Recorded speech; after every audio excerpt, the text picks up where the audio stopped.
Hello, welcome to part 2 of the Books and Discovery stream at Word on the Street. Before we begin, I would like to acknowledge that WOTS Toronto operates on land that is the territory of the Huron-Wendat and the Petun First Nations, the Seneca and the Mississaugas of the New Credit First Nation.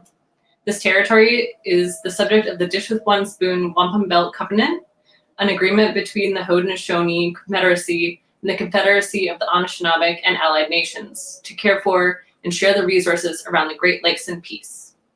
Toronto is now home to many diverse First Nations, Inuit, and Métis peoples with long histories on this land. We are privileged to live, work, and create in this territory and strive to act with awareness and solidarity. We encourage you to educate yourself about the land you occupy, wherever you're tuning in from. You can look up your geography at native-land.ca. I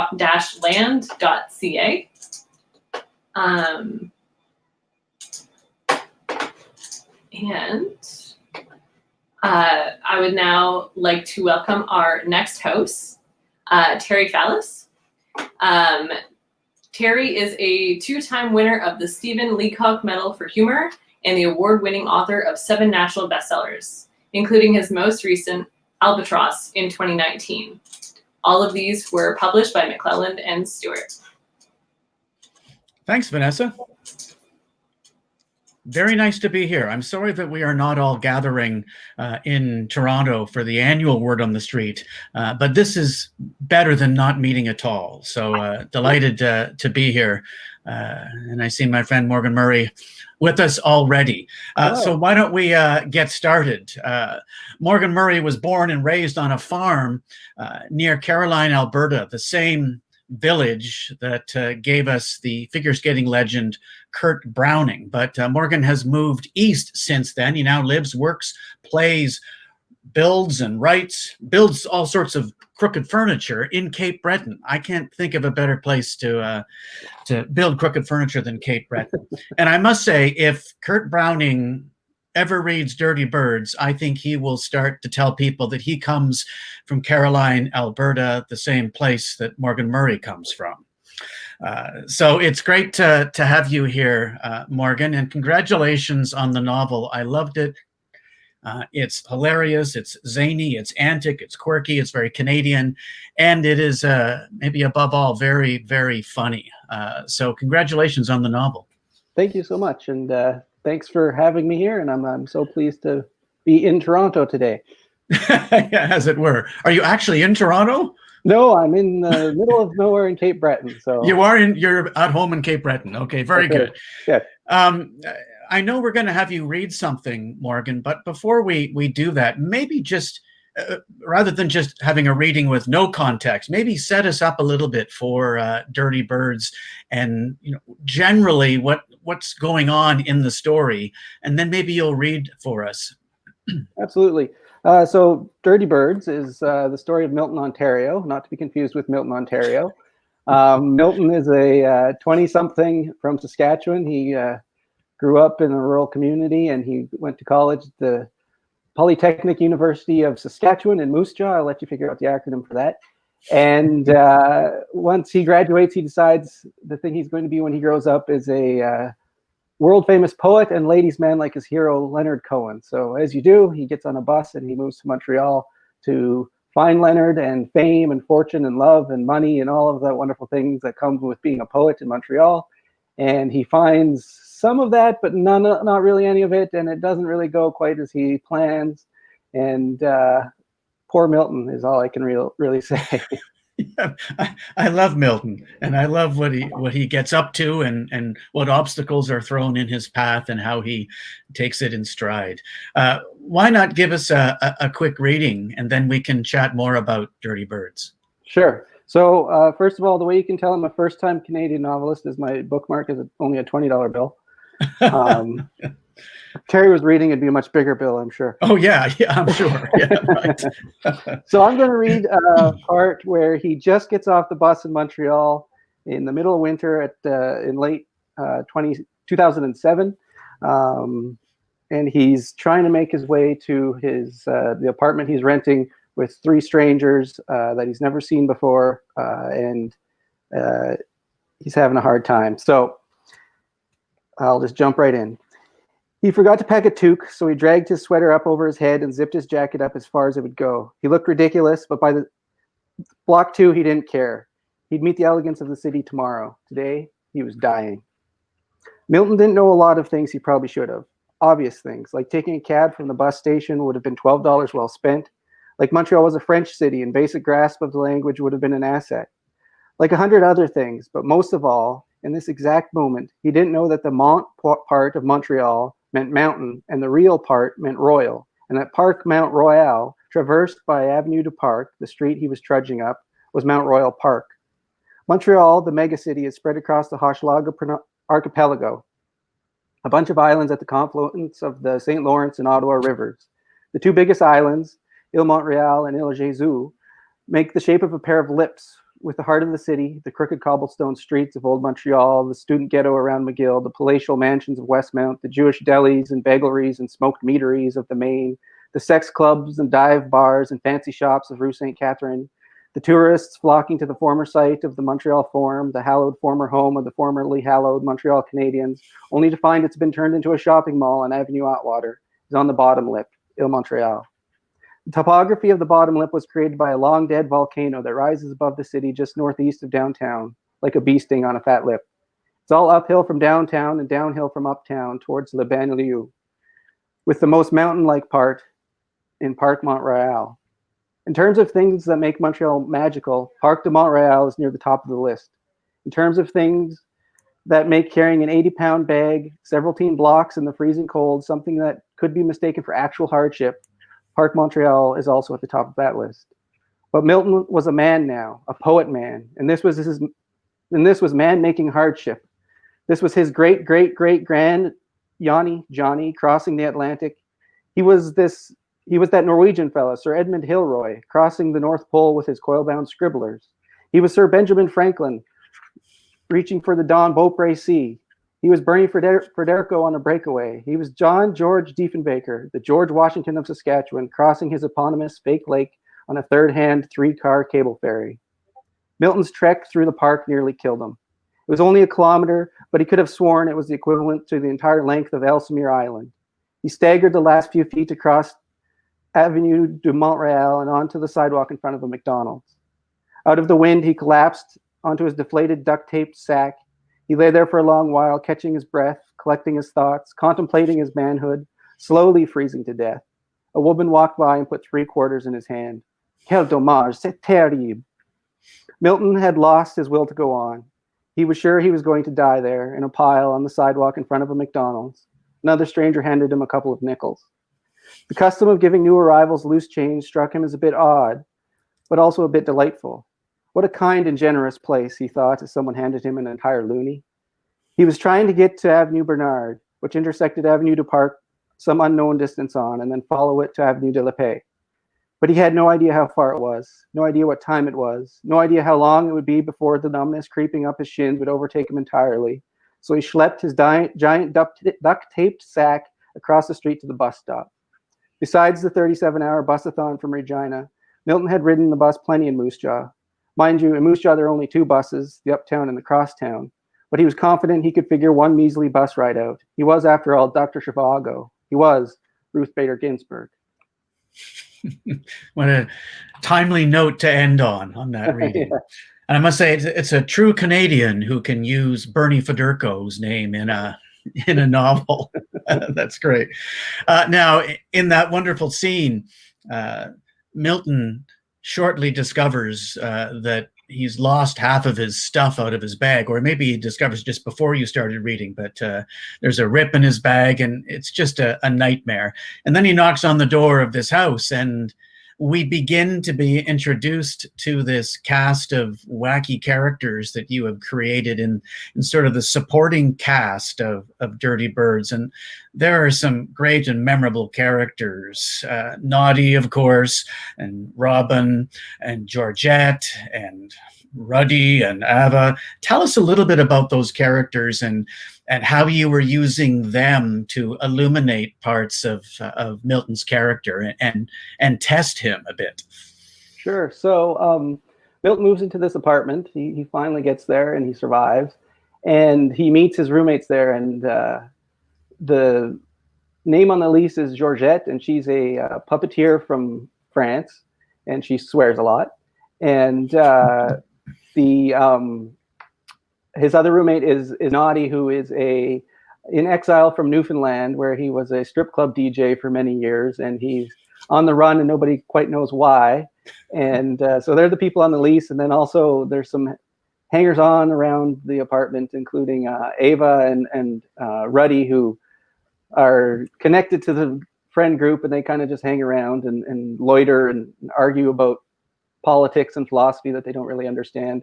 And then there's a number of others who come and go, and they're all kind of figures in this Anglophone bubble in downtown Montreal that existed when I lived there in 2007, 2008, and I think it's still there to a certain extent now. And he meets these characters, and they become sort of spirit guides for him in a way, as they take him through this world, and he gets to be familiarized with all the I call them GTA refugees who moved to Montreal to go to grad school or to university or just to work at a coffee shop and be in a band or pursue poetry or anything like that. And so he joins this world, and his spirit guides aren't always the most wise and helpful. And Naughty in particular kind of takes him under his wing, and Naughty's more or less a caricature of toxic masculinity and shows Milton all the things not to do. And Milton goes along with far too many of them to his peril. Yeah, no, you gotta love Naughty. It was a great character. And Georgette is lots of fun too. And, you know, you're right, they're not always good for Milton, I guess, as he's trying to make his way. Yet they are a group, and they are a family of sorts. And they stick together through ups and downs, and that was quite nice. You mentioned that you lived in Montreal, Morgan. Somebody once said, I don't know who it was, that all fiction is autobiography. All novels are autobiography.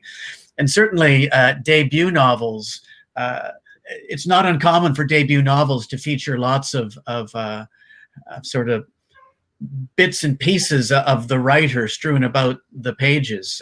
I know that's certainly the case for my early novels. I wondered how much of this is autobiographically driven. More than I'm comfortable with. My mom read the manuscript a while ago, but she finally read the book recently, and I was talking to her, and she said, it was funny, but it kind of made me sad that you had to go through all of that. And I said, well, Mom, I didn't go through all of that. Thank God. No, there's quite a bit from my own experience in there. And like I said, I lived in Montreal around the time that the book is set, which helped with setting it in that time in Montreal for sure. And then a lot of experiences I took from my real life and kind of used as a point of departure. Some of them are very close to what I experienced, and some of them were a little bit more far-fetched. I never did meet Leonard Cohen, but I did work for a roommate's not so quite above board construction company. Right. And things like that. So actually, when I was started writing the book, I was trying to figure out how you write a novel, and I thought, oh, I'll just write down everything, because I think I was reading Dostoevsky or somebody like that at the time, who I think in the 18 whenevers they got paid by the word. So their books aren't short. And so I was like, oh, I got to write a really long book. And it turned out being a really long book anyways. But I was just dumping all my experiences in there. And I made a long list of all the funny things that happened to me in Montreal. And I went back, and I was writing a blog at the time. And a few of the blog posts I was able to more or less copy and paste and sort of change the names into the book. So it's more real than it should be, but it's not entirely real. So don't worry, Mom, I'm okay. Well, you mentioned it's a long book. I tell you, it does not read like a long book. You kind of tear through it. The pace is really strong, and there's so much going on, and it moves quickly. So I didn't know it was a long novel. I just happened to notice in the PDF that I was reading that it's 514 pages at the end, but I tore through it in quite a short period of time. As a fellow comic novelist, I wondered about your wonderful characters. Some of them are extreme. I mean, Naughty is unlike anyone I've ever met, and Georgette had some great characteristics. And sometimes we comic novelists create extreme characters because of the comic potential they represent, and just makes it easier to build a funny story around characters who are a little bit off the beaten path and not quite normal.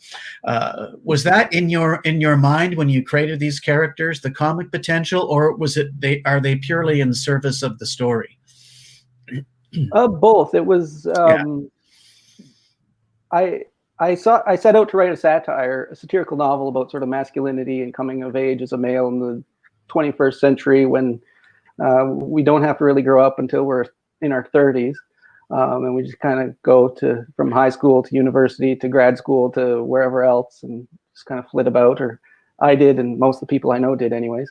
But then I wanted it to be funny, and I wanted kind of to walk that line, because satire is generally funny anyways, but I wanted to have a point to it, but I also wanted it to be funny. And if I had to if those two things ever came into conflict, I would try to make it funny first of all. And so the characters were more caricature than anything, and like I used Leonard Cohen as a character as well, and he's a well-known figure, and he made his sort of personal life very public, and he sort of cultivated this poetic persona of this sort of deep thinking artist his whole life, and even the Leonard Cohen in the book, I wanted to heighten that caricature even further, and sort of use the comedy from that, and just make sure that it was, I don't know if it sort of helps the readers through it as much, but it helped definitely in the writing if I could sort of chuckle at the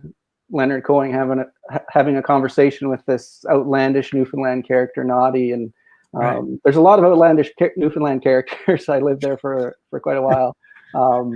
But just, yeah, like you said, the comedic potential in those sort of caricatures is much more than just sort of, Milton is sort of the most real character, I think, but he's the least funny and kind of the least known in the book. I think he's kind of, you never really see Milton that much. You kind of see the world through his eyes. So yeah, that's right. And he is funny, but he's not intending to be funny sometimes. He just is there and in the middle of this this whirlwind.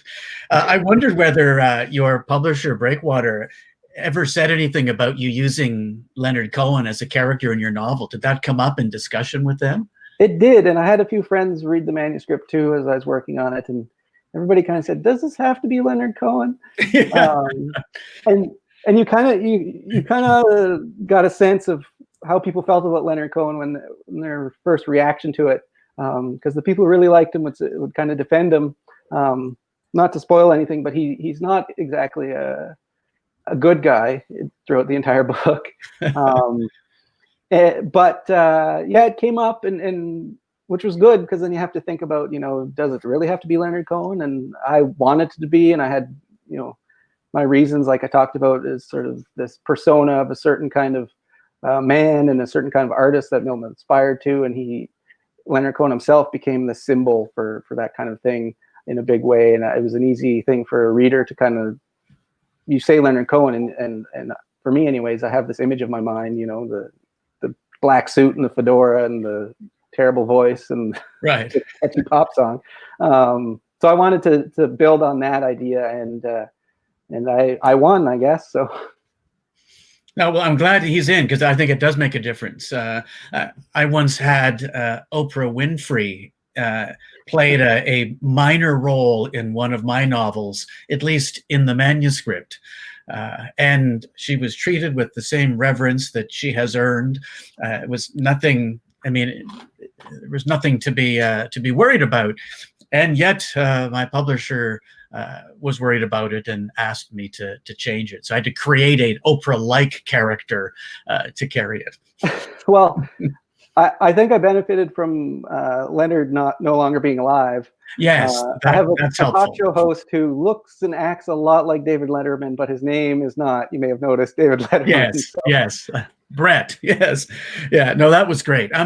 Let's talk about humor for a second. I know lots of writers who are really funny in person and in their daily lives, but who, when they put finger to keyboard or pen to paper, are not writing funny novels. They don't. Their sense of humor stops when they start to write, and it always strikes me as odd when that happens. It feels. I mean, if I were to do that, and I think if you were to do that, we're going to find out.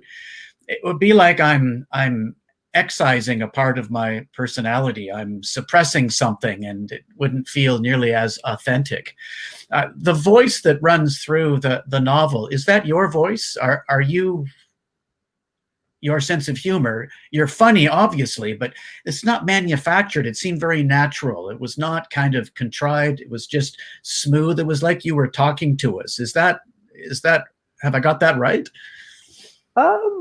Pretty much. I don't think I'm as, there's fewer dirty jokes in my real life, I think. It's more of my dad's voice, actually. He's quite a funny guy, but no. And in real life, I use humor a lot. I'm very shy and very introverted, but I use humor a lot to sort of connect with people and kind of break the ice and break down those barriers and stuff, and try to feel more comfortable, and also sort of to protect myself so I don't have to open myself up to any sort of too serious of conversations too soon or anything like that. Right. Yeah.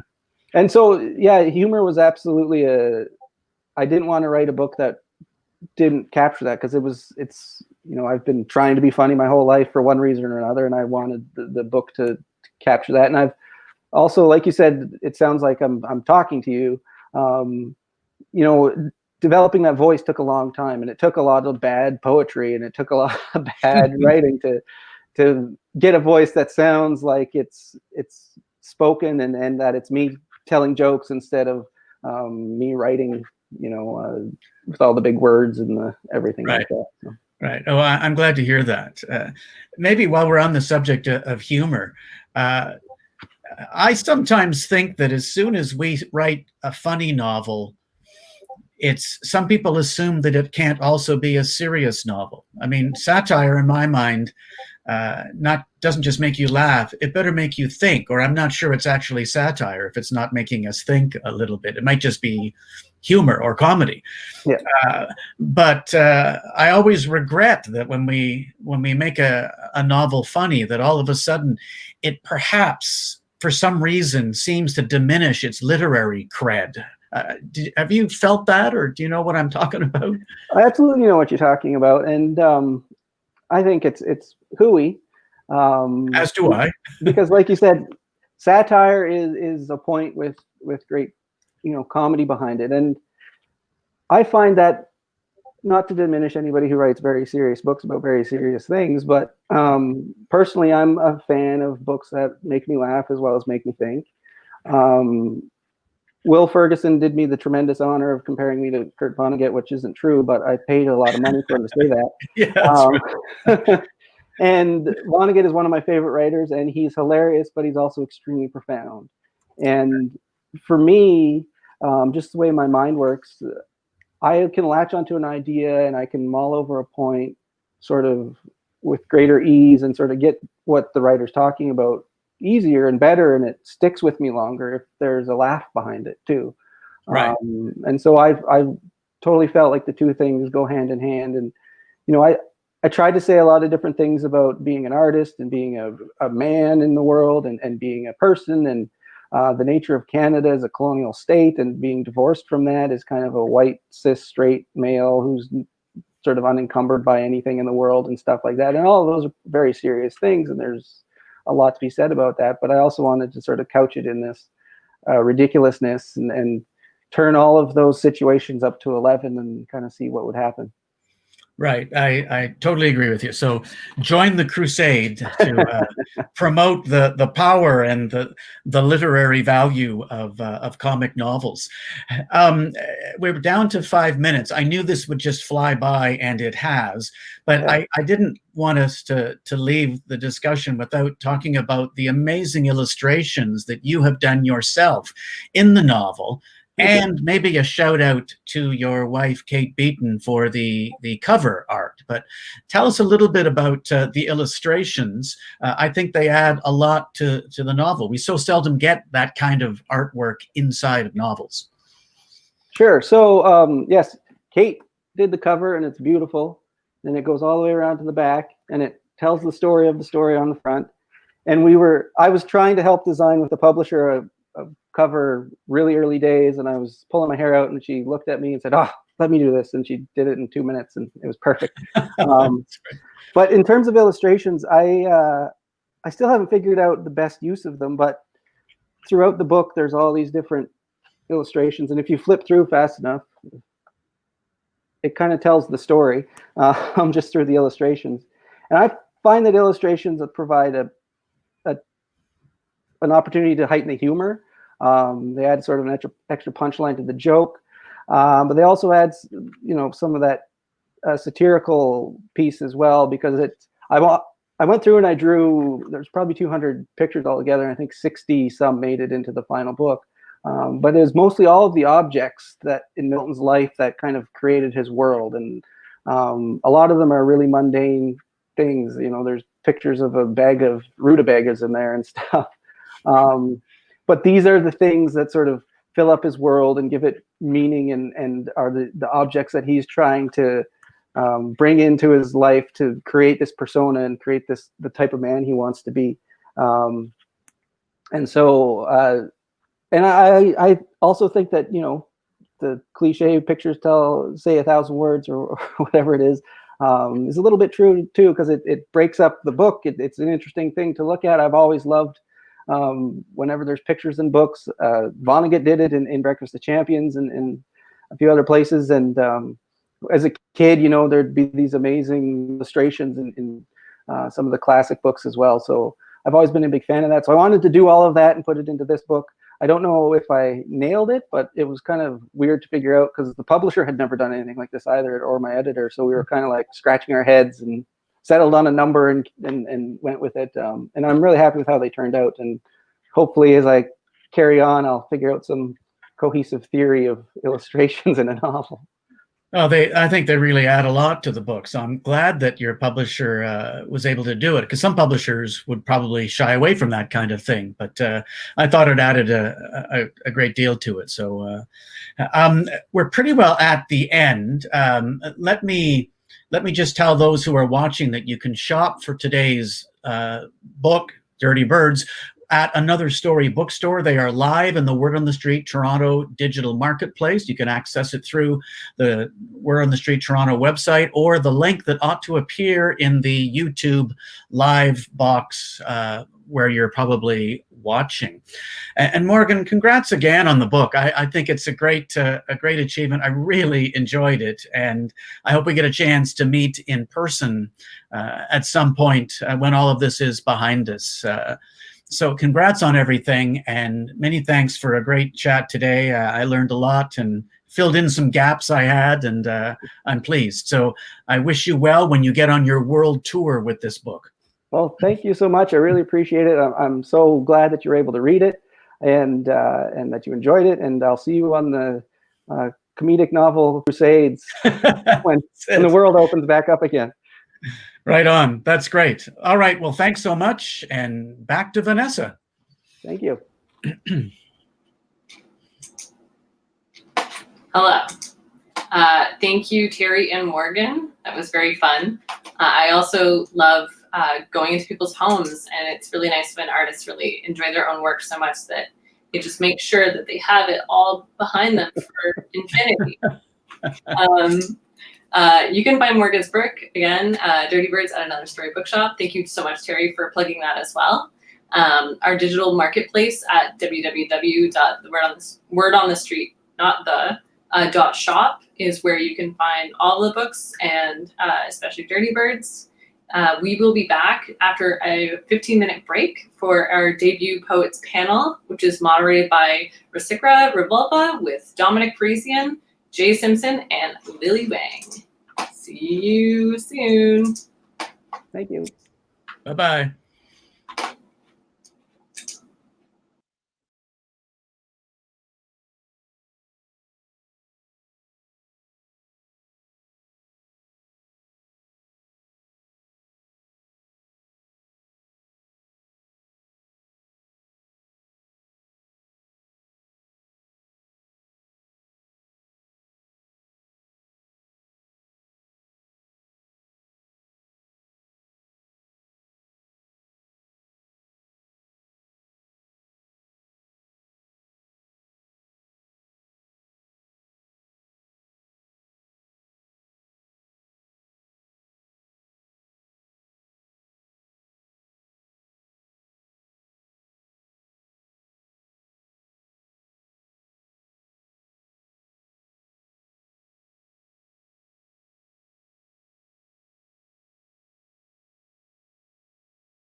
Hello, everyone.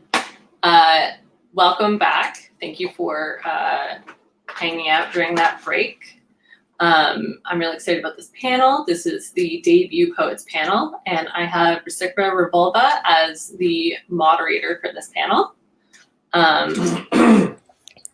Hello. Is my audio coming through? Yes. Oh, terrific. Okay, great. Hi, everybody. Hello.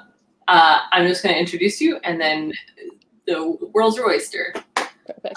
So Rasiqra Revulva is a queer femme writer, multimedia artist, editor, musician, performer, and sci-com advocate. She is an editor of the climate crisis anthology Watch Your Head, A Call to Action, and one half of the experimental electronic duo The Data Bats, Slice Records, Melbourne, and Toronto. And take it away. Okay, great. So hello, everyone. Thank you so much for being here. I'm Rasiqra Revulva, and I'm so thrilled to be speaking with these three dynamically talented poets, debut poets, in fact. We have Jaye Simpson, the author of It Was Never Going to Be Okay, published by Nightwood Editions. Lily Wang, author of Saturn Peach, published by Gordon Hill Press. And Dominik Parisien, author of Side Effects May Include Strangers, published by McGill Queen's University Press. You can purchase all three of these books, along with my debut collection, Cephalopography 2.0, published by Woolsack and Wynne, in the Words on the Street digital marketplace. And they will all be 20% off for the remainder of the festival, which is excellent. So to begin, I've invited each of you poets to read either the first or last poem in your collection and follow that with an exploration of the intention behind its placement within the collection, as well as its relationship to the book as a whole. I would like to start with Jaye.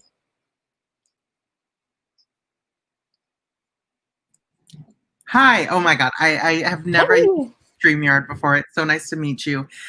Because it's a Saturday, my apartment has decided they're all going to vacuum and they're all going to take showers to Adele. So I'm sorry for the noise. That's what it's like to live in an apartment in the 80s in Vancouver. Okay, so I'm going to read the first poem because to me, the last poem, reading it, is too much of a spoiler. Like, oh, yeah. Hardcore. So, Sea Glass. Call me Sea Glass. Found after a dreamy hot day, beachside stomach full of fruit, skin kissed by the sun. Call me Sea Glass. Smooth around the edges, just the right amount of opaque, clear, and cloudy. Call me Sea Glass. Auntie loved it. Had me framed in mosaic above her fireplace, wind chimes of me singing through coastal wind. Call me Sea Glass. Because I once was sharp, broken, tossed in tumultuous tides, thrashed on barnacle and coral-clad rock, pitched on log after drunken sunset witnessed by shifting bonfire light. They hardly ever remember I used to cut. They forget that in order to love me, I had to break, smashed apart. I held poison, dripped venom on flesh, kissed on the lips straight out of the bottle. How often you find me, smooth and soft after being torn through countless grains of trauma, coping. You like me only then, only when I am smooth around the edges, when I am the perfect amount of opaque, when I am wound in copper laid upon your chest, when I am wind chimes and picture frames and after I can no longer cut. Call me Sea Glass, because you can only love me when I'm broken and small and harmless. Call me Sea Glass found on the shore, foamy salt waves lapping at the edges. You find me beautiful. Amazing. I love that poem so much. It's really cool to be able to hear you read it as well. So can you talk a little bit about what your intention was with why is this the first poem in the collection? Did you write it with that in mind? And what is this poem's relationship to the rest of the book and what we might call the poetic trajectory as opposed to narrative arc? With this collection, I moved things around a lot, like constantly. I had no intention to have one poem be the beginning. Okay. In fact, at one point I had urban Indians in the downtown east side as the beginning, but then as I began to feel the seasons in the book, where I wanted to go, I saw that I really wanted to begin with the winter season. And winter season is the coldest, and it's when Persephone's asleep, and Persephone shows up a lot in my collection, and so do a lot of entities. So for the winter of my life, I would say it would be my childhood, because I wasn't there, and there was a lot of cold. And a part of that is this poem is about mourning my relationship with my aunt, who was very dear to me. But due to foster care, we got dislocated and misplaced, and we haven't reconnected. And it's more of a conversation on how, when I was palatable, people liked me more. And me to be palatable, I had to grind down. Yes. And the sharpness in me isn't by choice, it's by conditions of environment. So I wanted to preface my collection of being like, the reason why you're going to encounter sharpness is because I was broken. And that brokenness doesn't mean I am inherently flawed. It means that it's more of a comment on the environment. Oh, wow. That's wonderful. And that actually, wow, that clarifies so many things that I found really, really interesting. Even, I believe the second poem in the collection leads right into a discussion of sharpness and necessity. Hold on, let's see for time. Okay, I think I'm gonna ask that we move to the next poet, but we're gonna come back to you soon. I have questions. Don't go anywhere. Next up, can we have Dominik, please? Hi. Hello. So do you want me to read it? Can you hear me okay? Oh yeah, you're coming through great. Perfect. All right, so I'll just jump right into the poem. This is called "Let Us for a Moment Call This Pain by Other Words." Ask, how many roses does the hammer weigh when it bears down on your skull? Does the sword seem toothed like a toddler's smile, or sharp as your first ice skates? On a scale of anglerfish to northern lights, how bright are the flashes in your head? When I touch this here, which constellations light the sky behind your eyes? Would you say that pulsing is the flicker of a satellite or the stubborn heartbeat of a newborn chick? Ask, can we for a moment make of beauty the measure of our pain? And I will answer. So that's the opening poem. That's fantastic. And again, I really liked hearing you read it. Thank you. Really get the impression of a very white room when I'm listening. Anyway, I would love similar questions. Did you write this with the intention of placing it at the opening of your collection? What was your thought process there? How does it relate to the rest of the book and this poetic trajectory, which I'm going to stick to? I'm liking this term right now. No, I think that's a great approach. So I had a slight debate between opening with a different poem called To a Chronically Pained Body. But I knew that this particular poem would always be the opening poem of the first section. Okay. And in the end, we decided on going with it because it provides the strongest framework for the collection. And that's mainly why I decided to open it, because on a thematic level, on a micro level, it reflects the more macro interests of the collection, which have to do with reclaiming language and self-definition, in particular a rejection of the medical model of disability that is quite limiting. And it has elements of transformation, which figure quite prominently throughout the whole book. Oh, definitely. That's some really, really interesting images that kind of, I really like the way it slows you down and makes you think before you can move on to the next.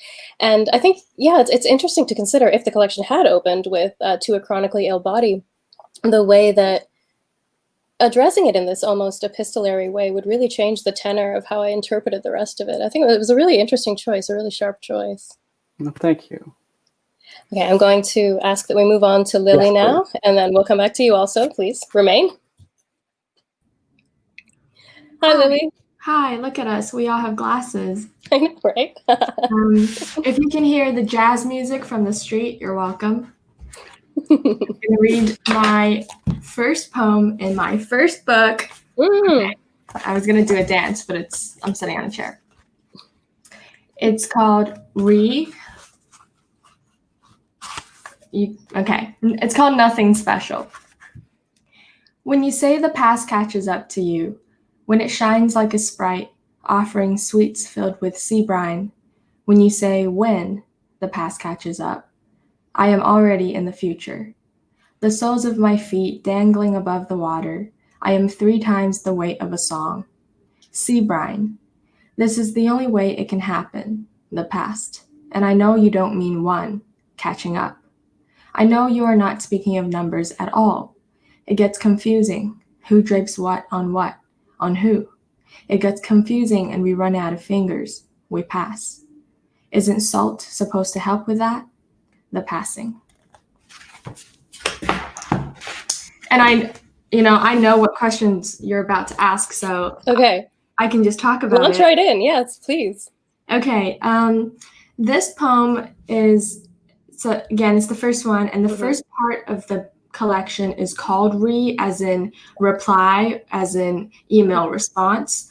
And this poem is actually a response to a friend's poem or email. Ooh. And reading it now, it doesn't make as much sense for me reading it now, because I don't know which elements of it are direct responses and which are metaphors of my own.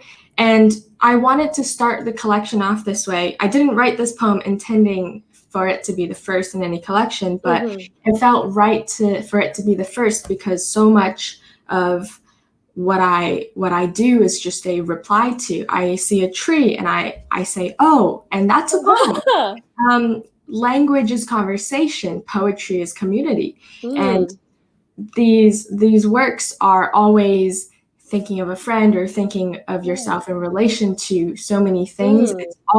Everything is always connected, and nothing is full of meaning just on its own. Absolutely. And this panel is a party. I'm so happy I get to be here. That's fantastic. These have all been really great answers, really giving me so much to think about, but I'm going to stay here and keep talking to you instead of leaving to write poems, which I really want to do based on already just these conversations. I do have one follow-up question, though, which is, why is this the first poem in the book and not the page that exists before the sections begin? Do you know what I mean by that? Oh, that little... yeah, why isn't that the first poem to you? I mean, like, why is that, like, when you think of the first poem in your collection, why isn't it that page?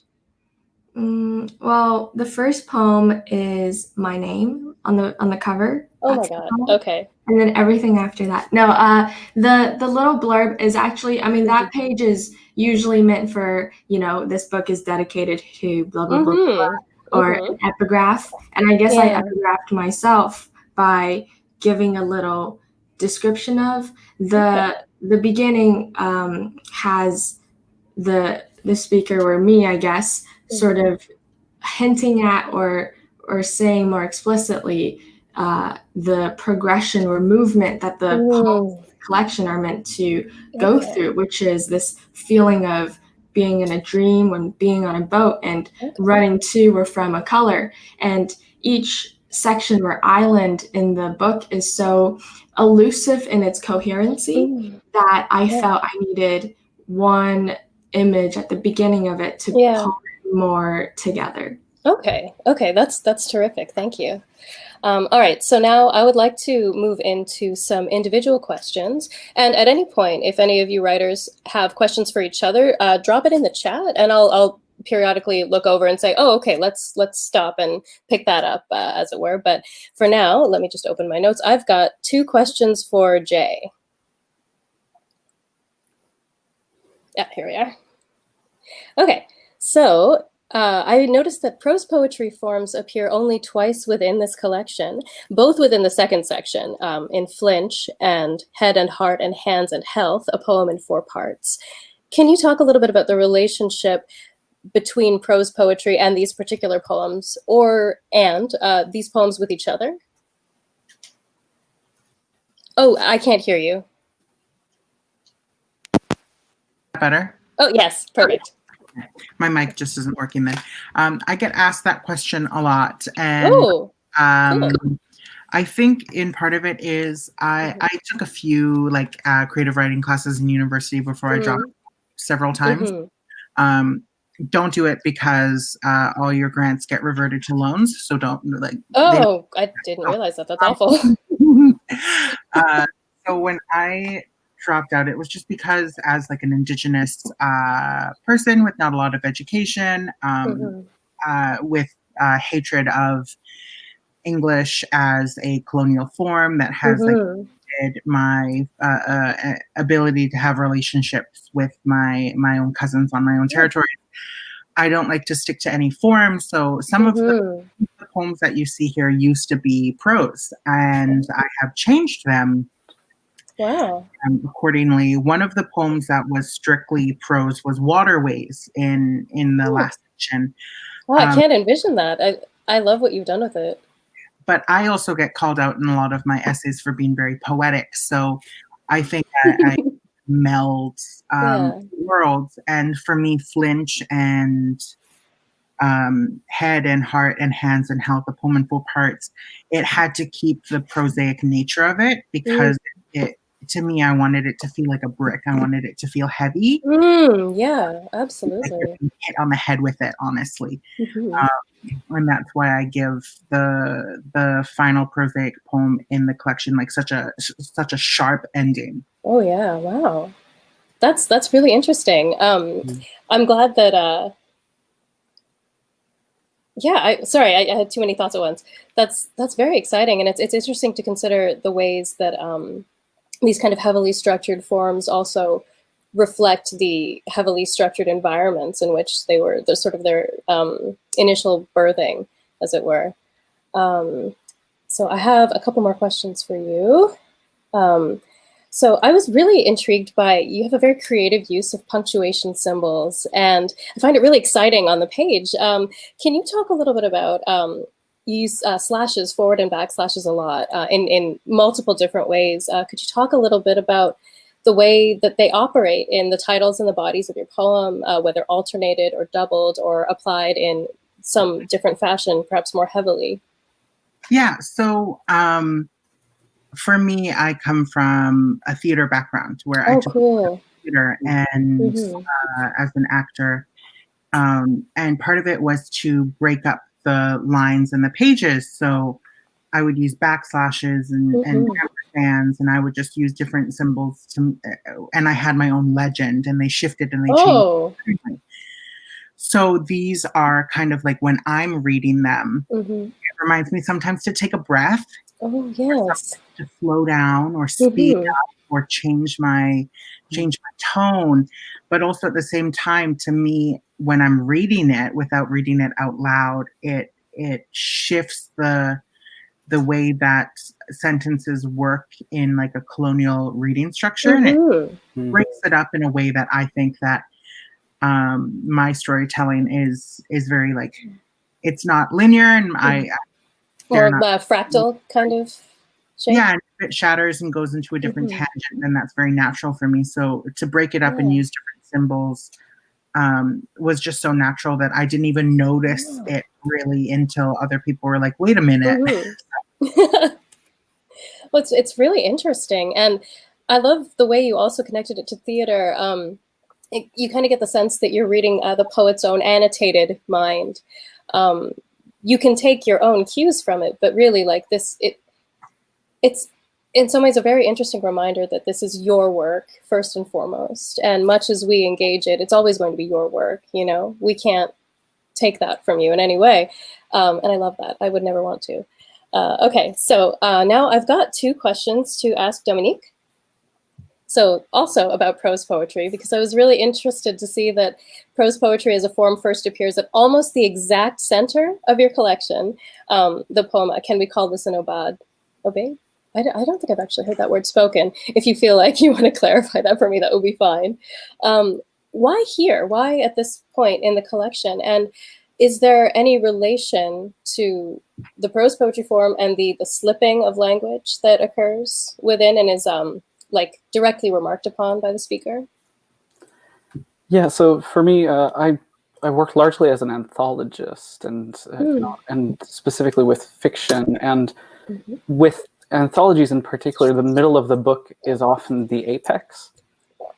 Oh, I've never thought about that. Of the collection, like your beginning, your middle, and your ending, but the beginning, the middle part is often the tentpole piece. And with this in particular, usually it's supposed to be a level of considerable stability in the center, a very kind of uplifting piece that really that's interesting. That keeps your readers going through the rest of it. And specifically in terms of disability, it is destabilizing.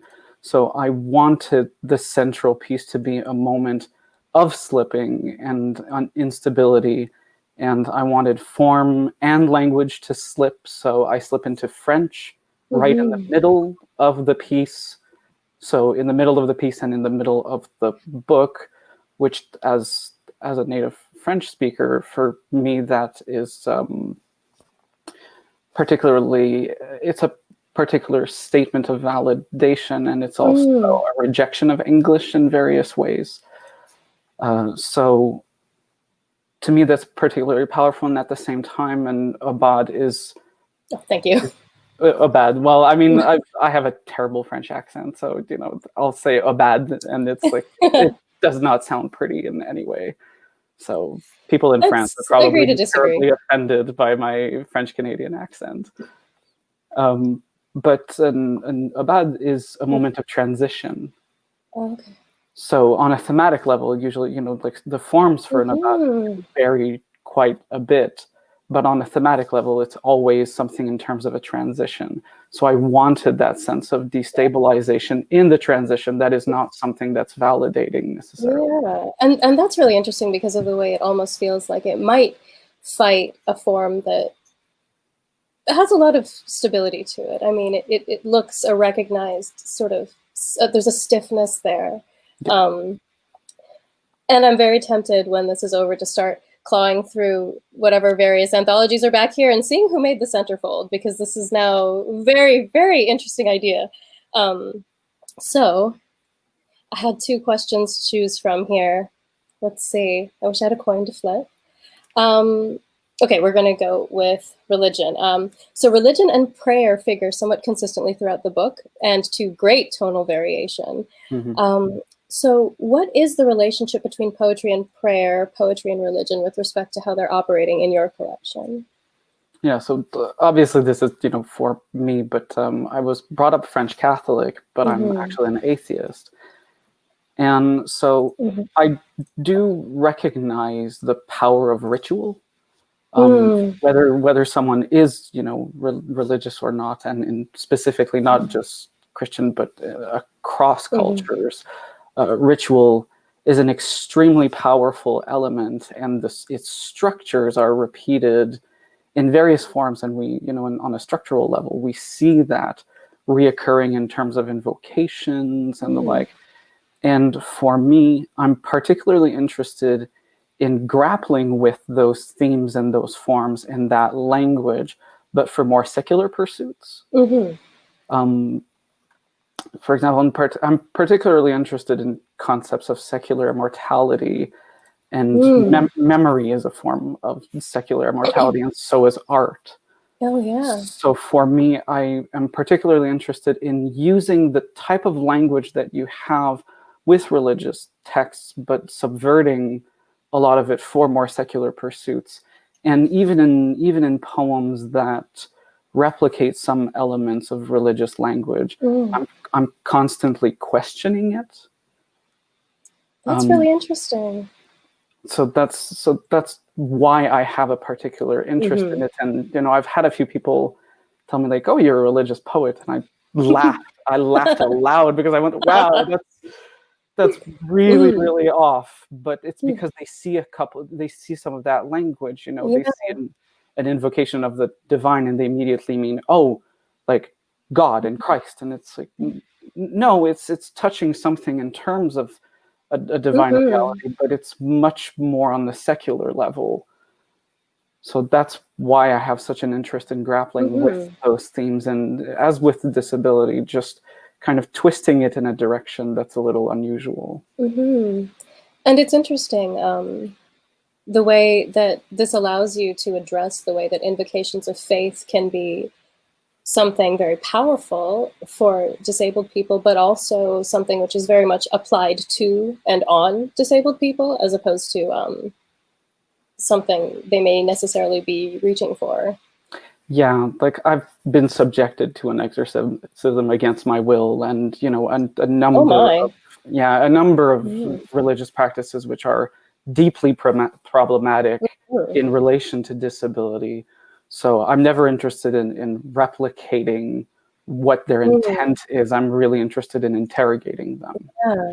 Oh, that's a really crucial distinction to make, because I think there could be some really interesting poetry to be done on either side of that. But I love the choice that you've made. It's really it coalesces a lot of different concepts within the collection. That's terrific. All right, Lily, you're up. I just need to open my notes again. Sorry, one sec. Or maybe more like 3. So, Lily, your use of color is very inventive and inviting. I liked it so much. What is your personal and or poetic color theory as it relates to the images in Saturn Beach? Oh, sorry, audio. There you go. Yeah, you're back. Hello? I was You double think it would muted. cancel itself out, and yet... Okay. I said thank you. Thank you for the compliment. And I bring my friend Angela writing, and she gives me the color. She says that everything I write has one strong color. Sometimes I don't notice this. When I write, I think a lot about Raymond Carver. I want my readers to feel like they're standing under the porch light holding a fish head.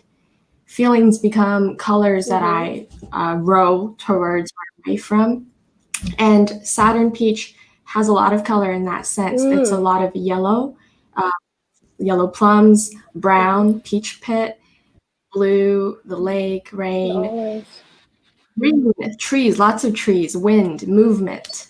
And it's, you know, the cover of my book is really pink, and peaches are pink, so that's true. The cover is pink and fuzzy, and it's easy to let that drip and puddle. It's sticky, it gets inside the poems, but the poems themselves, I don't feel there's any pink in them. And that's a lot of fun to follow the colors of our own readings, the way we trace color and where we see or feel it. And it's true, even a peach itself isn't often the same color on the outside as on the inside. You get tricky similarity. Yeah. Oh, that's wonderful. I love that. Thank you. And oops, I let this go idle. All right. And so I would also like to know, there are a number of insects and arachnids and many-legged beings in your poetry, particularly in this collection, because unluckily for me, that's all I've gotten to read so far of your work. But what can you tell me about the mosquitoes and the scorpion of There Came a Great Buzz and Windswept Gazer, respectively? What can I tell even myself about that stuff? It's a very good answer. I'll go back and begin with the poem I read, which mentioned sea brine, and it was actually a poem or an email that my friend Harrison sent me, and he used the word sea brine, which astounded me. I only ever write about the lake, and those are the sweets that my friends bring me. And, you know, sea brine, peaches. I bring myself things too. Mosquitoes, cliches. I bring myself blunt objects and blunt language, and it's nothing special, which is a lie. That's too obvious a way of looking at things. Look inside your vein and there's a mosquito, and inside the mosquito there's you. You're infinite. Mosquitoes are everywhere, and scorpions as a metaphor is too cliche, but that's the fun of it, to contain that power, to be aware of how bland or how simple or boring something is, and to stay with it anyway and make something of it. Oh, that's fantastic. And I feel like, I don't know, are we all comfortable with the idea now that mosquitoes are a form of secular immortality?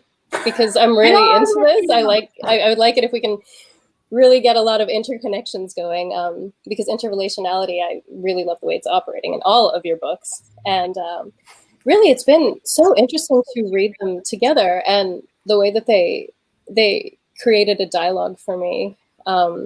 Just a really terrific experience. Lucky me.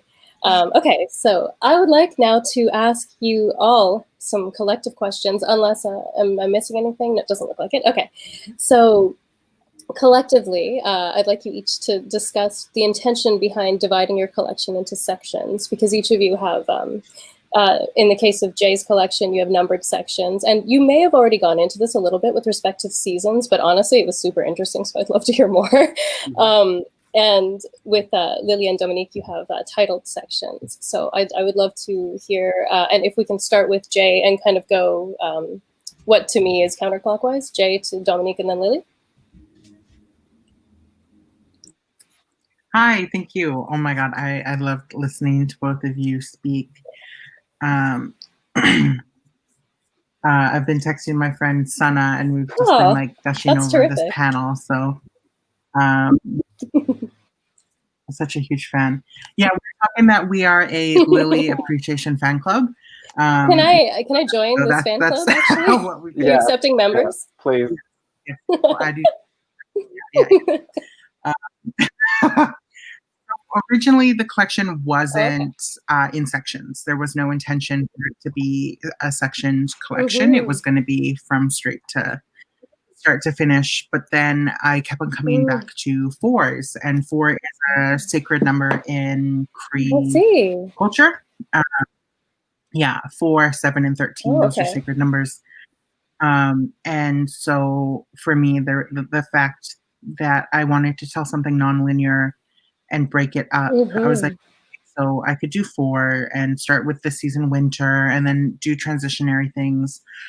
But also at the same time, there were 4 major themes in the collection, and I wanted to honor those and also keep them together instead of having like, okay, here is a poem about childhood trauma, and then here's a highly erotic poem. That juxtaposition, yeah. And I was just like, for me, I was like, I am all about that chaos, like creator, I crave violence. But in that situation, I was like, I'm gonna have to have some like parameters to this chaos, and that's why I did sections. And I've had a lot of friends being like, I've been reading a section a day, and like I've had to go back to section 2 for a minute. And to me, I was like, okay, like people are taking some time with it. They're going back to the ones that they feel like they need to go back to, and I like that. That's terrific. No, I actually think that makes so much sense too. Not actually, but it's very interesting to imagine what the collection might have felt like from a reader's perspective if it had all been one section. I would have needed to take breaks, but I wouldn't have known where to do it. You know, these poems are so compelling, but they're also so densely layered with image and history and emotion and texture. I would lose my breath if I tried to do it all in one go. Like I'd have to start doing like breath training to be able to get through it. I think you made a really smart decision. Also, do you have any plans to work any collections or maybe chapbooks around 7 or 13? I love the number 13. And I do like the number 7. For me, I think it would be appropriate if my next collection had 7 parts. And my collection after that had 17 maybe poems or something like that. That would be amazing. But I am very unintentional, and I like to throw spaghetti noodles at the wall and see what sticks. So okay, that makes a lot of sense. And either way, I'm really excited to see what you do next. Just Excellent work. Okay, so same question, Dominik? Hear me okay? Yes, you're coming through. Okay. Yeah, so there are 4 sections, each titled, and the main reason why I did that is that I wanted to provide broad thematic context, but in the same way that bodies are porous, all of the sections bleed into each other thematically. Mm. So, the first section is very much about language and recontextualizing pain. The second section is about the permeability of bodies. The third section, called Metamorphosis, I think is fairly obvious from the title, but it has a slightly more speculative bent to it. And the final section is about themes of aging and intergenerational dynamics, but each section echoes other sections in various ways. And so I think of it more as a loop rather than specifically because the final section in terms of aging is typically where most people associate pain in terms of life. So that's true. I really think of the collection more as a circular book rather than something with a start and an end specifically. That's so interesting, and it really this non-linearity, it really speaks to many experiences of disability and chronic illness, which are not they're not finite. Like there's not an end point, and there's not a linear progression narrative. Yeah, exactly. And I also really like the way you. It's really making me think about your book as a body, with all of these interdependent systems that are relatively inextricable from each other. Oh, that's really cool. I like that very much. Okay, now Lily, same question, and you I don't think are muted now. Okay. I was prepared. Okay, this time. good stuff. I love the way that as poets we just all agree that time is not linear. The way we talk about circles and repetition, but repetition of difference. And in the same sense, I mean, I love seasons. I love how, sections are porous. Oh my, okay. In the same way, my sections, I made them up after I stitched them together afterwards, where I grouped feelings that I thought were more stuck in a pool of time, and I wanted the white space between each section to generate a sense of time passing, or to. It's always very confusing and very interesting to think about the idea of creating lack and what lack can do, where if there's even such a thing as lack, and how to pause, to be forced to pause between a section and then move on, and then somehow you're in a different circle.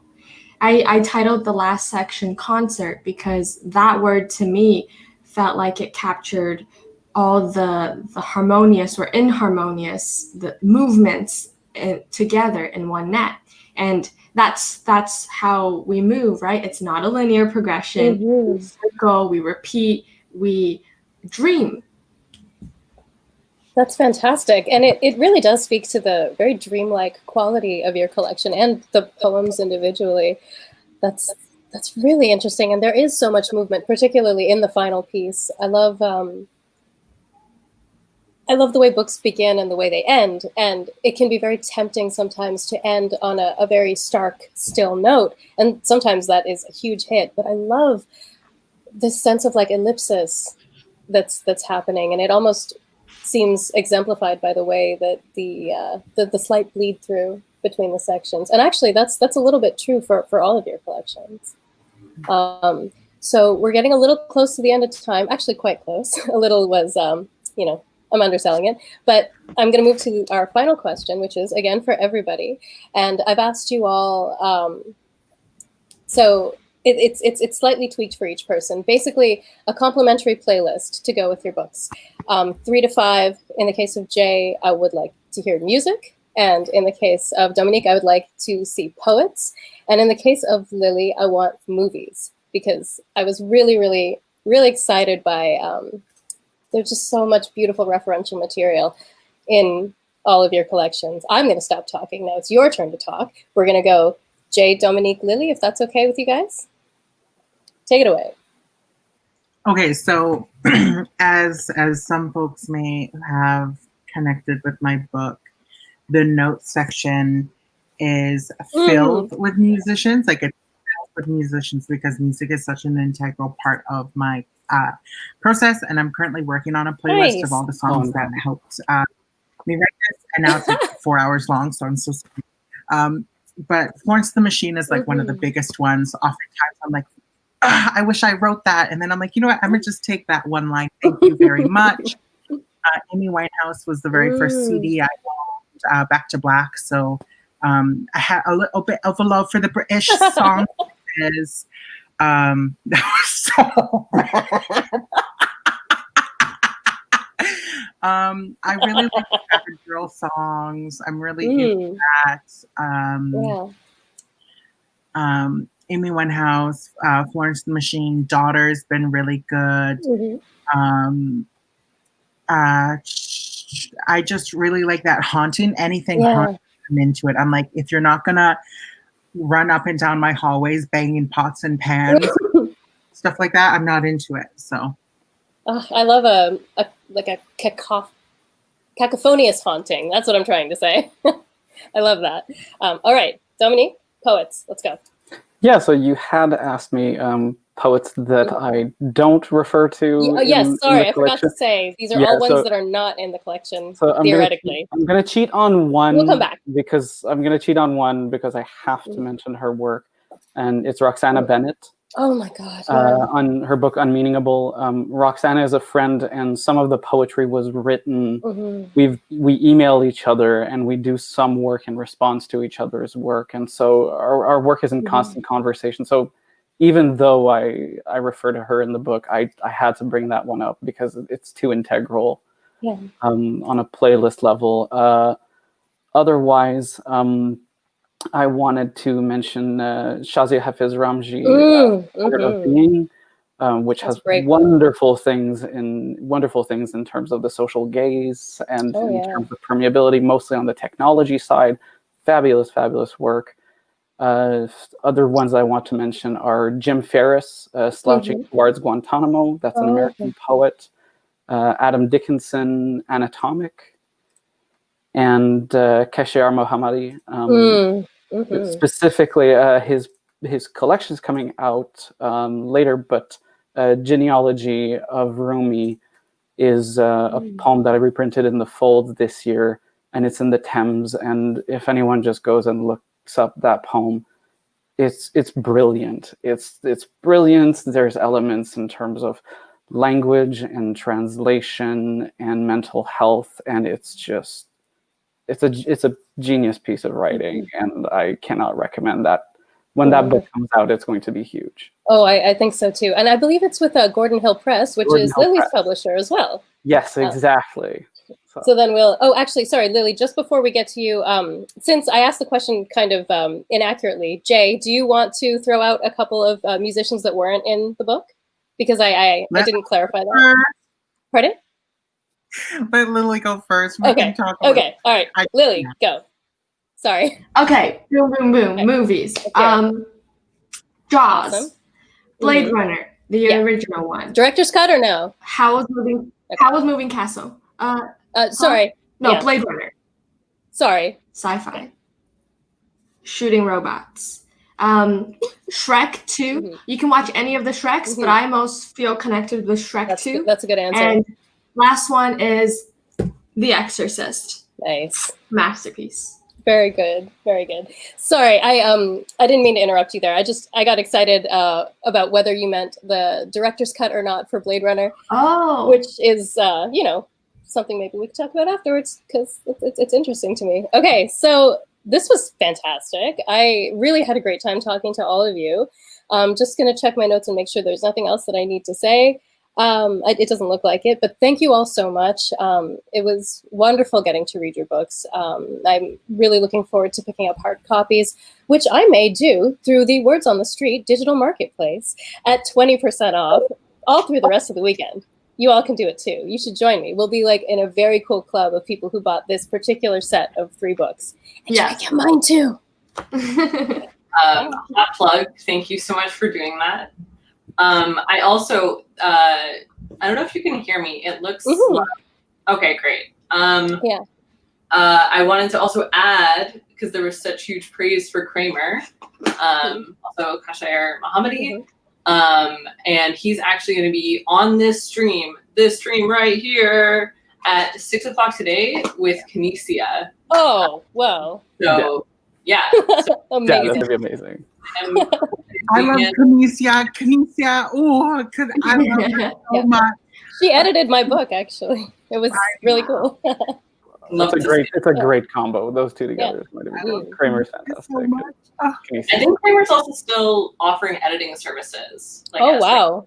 Side situation. So if anyone's looking for an editor, you know what? It's fine. Well, DM us. Thank you so much. Email us thestreet.com. Great. Okay. Thank you all so much. Thank you, Rasiqra. Thank you, Dominik, Jay, and Lily. Again, like Rasiqra said, you can find these great debuts at another story bookshop in the WOTS digital marketplace at www.thewordonthestreet.shop. We are going to take a break now for, I love this because all of you can actually still talk, but no one can see you, only me. And this will be back in 10 minutes for the Land Unceeded panel, moderated by Pamela Palmater, with Val Napoleon, Harold Johnson, and Margery Fee. So stay tuned for that, and we will see you soon.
Hello, welcome back, and thank you for sticking around during the break. This is the Land Unceeded panel. I would like to introduce our moderator for today, Pam Palmater. Hi, how are you? Good, how are you? I'm fantastic. So excited to be here. We're so excited to have you here. I have your bio here, so I'm just going to introduce you and you can take it away. So Dr. Pamela Palmater is a Mi'kmaq lawyer, author, and social justice activist from Eel River Bar First Nation. She has 4 university degrees, including a doctorate in law. Pam has worked with First Nations for over 25 years, advancing Native education, sovereignty, and nation building. She currently holds the position of professor and chair in Indigenous governance at Ryerson University. Please welcome Pam. Well, thank you so much. Like I said, I'm glad to be back here. There's nothing better than a book festival. I wish we were in person, but this is the next best. And welcome everybody to this panel. It's the Land Unceeded, Reparations Needed. And I mean, you couldn't talk about a better theme for Canada right now, let alone a book panel.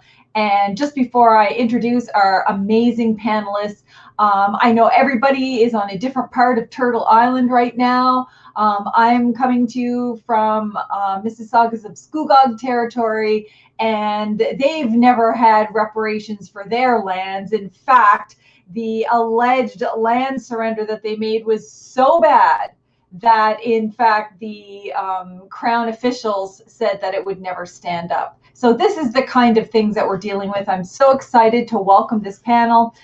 Please join me in welcoming these panelists, Val Napoleon, Harold Johnson, and Margery Fee.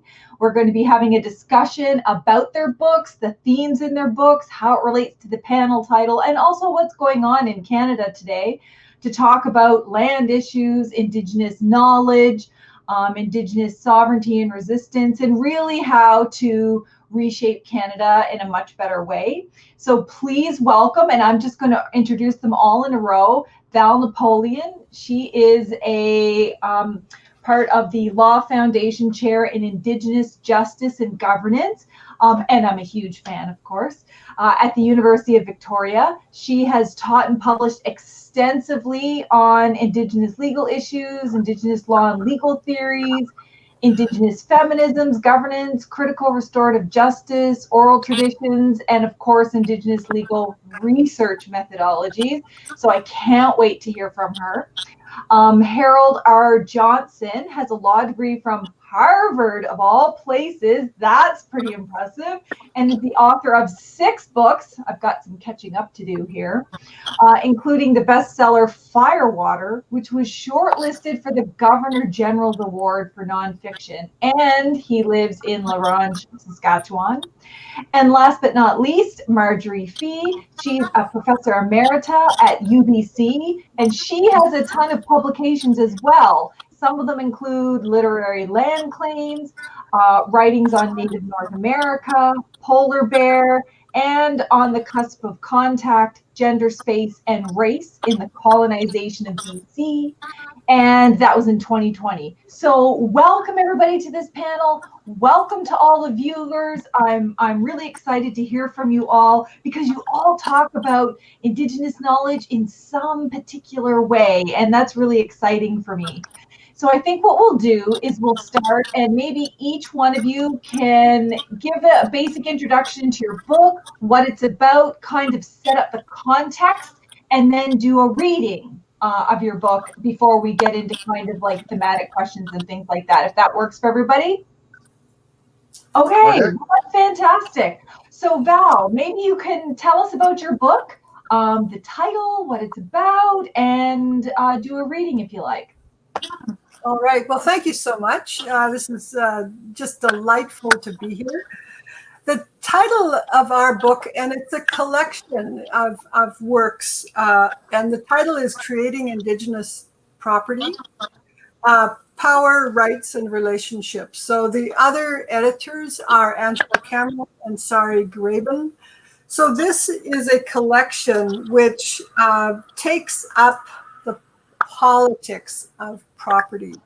Property, those of you who went to law school, is a subject that many people love to hate. There's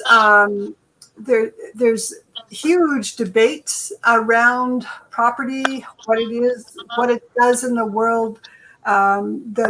There's positive and negative aspects. There are many ways to think about how we relate to the stuff of the world. And what we do in this book is complicate those conversations to move it away from the binaries of which only leave a very shallow space for thinking if we just think in binaries. So what we want to do is bring those debates to the fore where all of us can participate, can engage in those issues.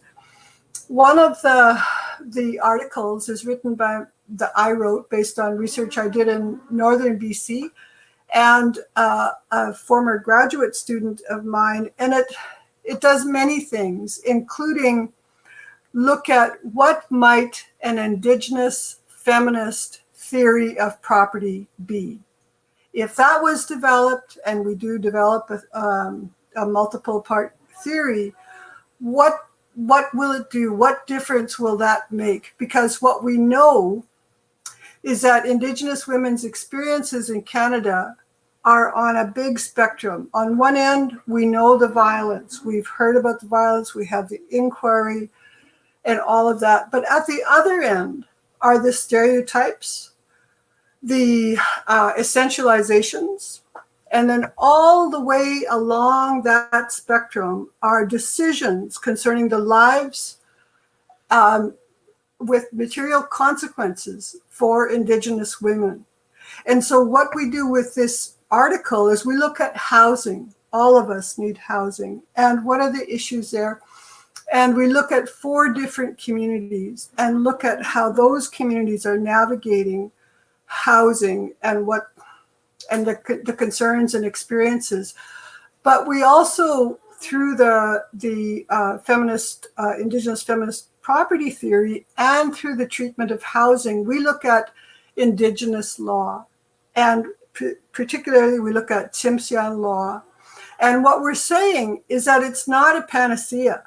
The principles of Indigenous law aren't the answers, but they will help us to find the answers if we apply that law in a way that's reasoned and principled and collaborative and draws on the best of Indigenous societies. And so we take up some of the debates there, and we look at internal argumentation from within an internal Indigenous legal perspective. And so hopefully through the rest of our time, I can talk specifically about that. I haven't selected anything to read. And unfortunately, due to COVID, our book, I have it in this form, but not in the actual book form because it's held up at U of T Press. But I do have a cover image, which I would love to share. Can I do that? It's Yes, one of my paintings. I paint grandmother ravens, and they are grandmother tricksters, and they're kick-ass grandmother tricksters. So here she is.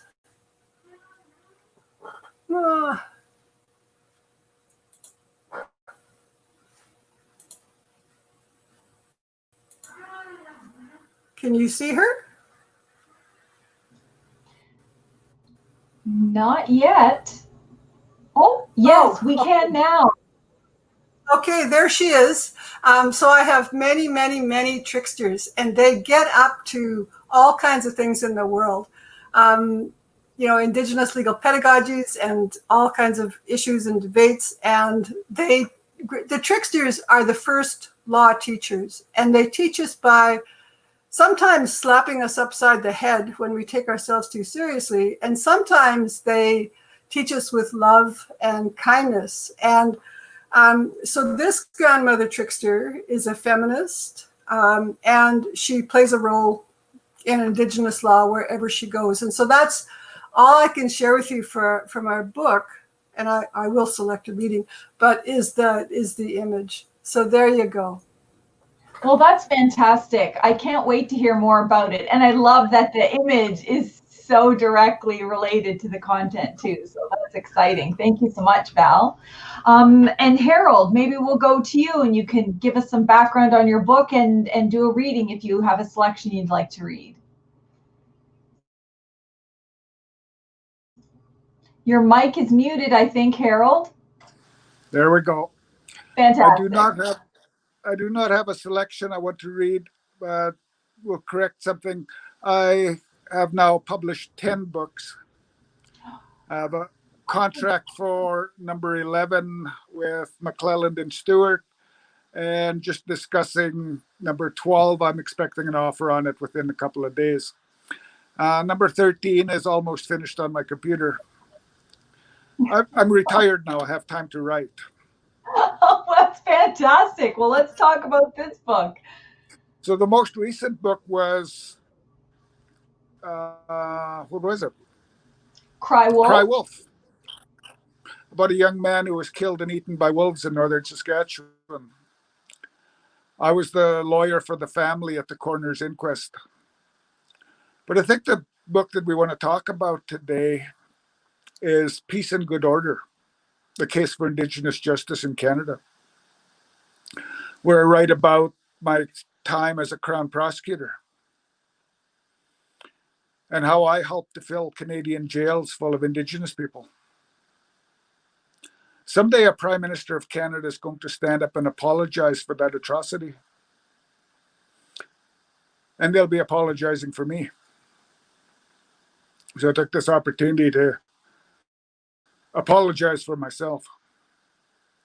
I believed in the justice system. I believed that I was working for the betterment of Aboriginal people.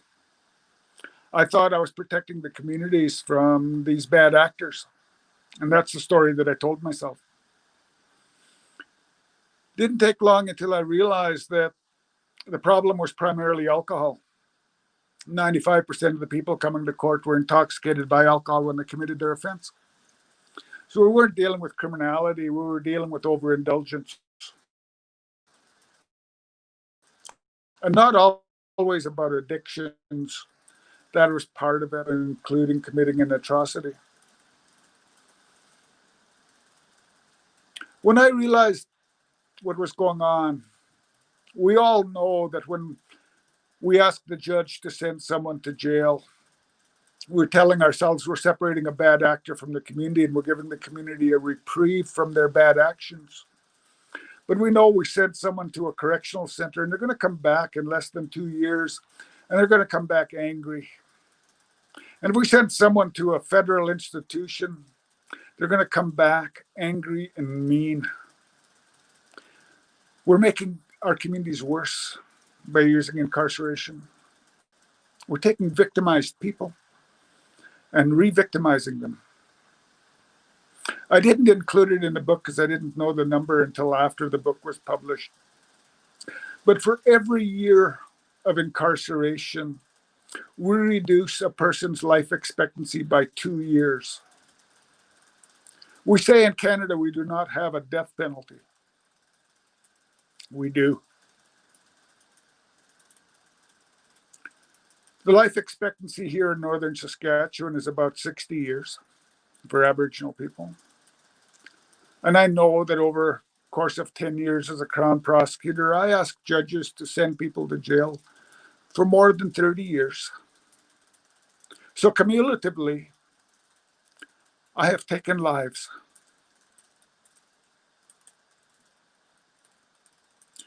And that's a huge responsibility. The justice system has failed.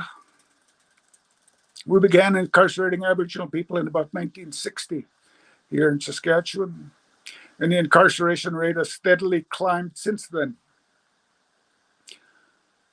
Nothing that the justice system has done has made any difference. In the early 1990s, we knew that there was a problem. The legislature changed the criminal code and we added section 718(2)(e) that said that judges have to take into account the unique circumstances of Aboriginal people. And nothing changed. The Supreme Court came down with a decision in R versus Gladue and told judges, you have to pay attention to the legislation and you have to take into account the unique circumstances of Aboriginal people. And nothing changed. The incarceration rate continued to climb. At that time, I was defense counsel. And I remember making an argument to a judge, arguing the Gladue factors. And I know that judge gave my client more time because I made those arguments. And then the decision of R versus I. Peely in the Supreme Court again told judges quite bluntly, hey, judges, we told you in Gladue, now damn well pay attention. And nothing changed. The incarceration rate continued to climb. And it's still climbing. And today we're locking up more women and children than at any time before. And that's my book on peace and good order. Well, thank you. I'm really glad that you jumped to that book, because it's also very timely in the context that we're in terms of the anti-Black and anti-Indigenous racism movement, police brutality, over incarceration, the abolition movement. So it'll definitely be a book that people can read now and get some context. So thank you for that, and we'll come back to you, of course. Margery, so can't wait to hear about your book, the title, what it's about, and maybe you have a reading. I do, actually. Great. Because unlike Harold, who's so eloquent, I didn't get training in the court, only in the classroom. But I'm very pleased to be here. Thank you so much to all the people who made this happen. I want to thank the Musqueam people. I've lived on their territory, unceded territory, and worked on the same territory for 30 years. So they've trained me over that period of time.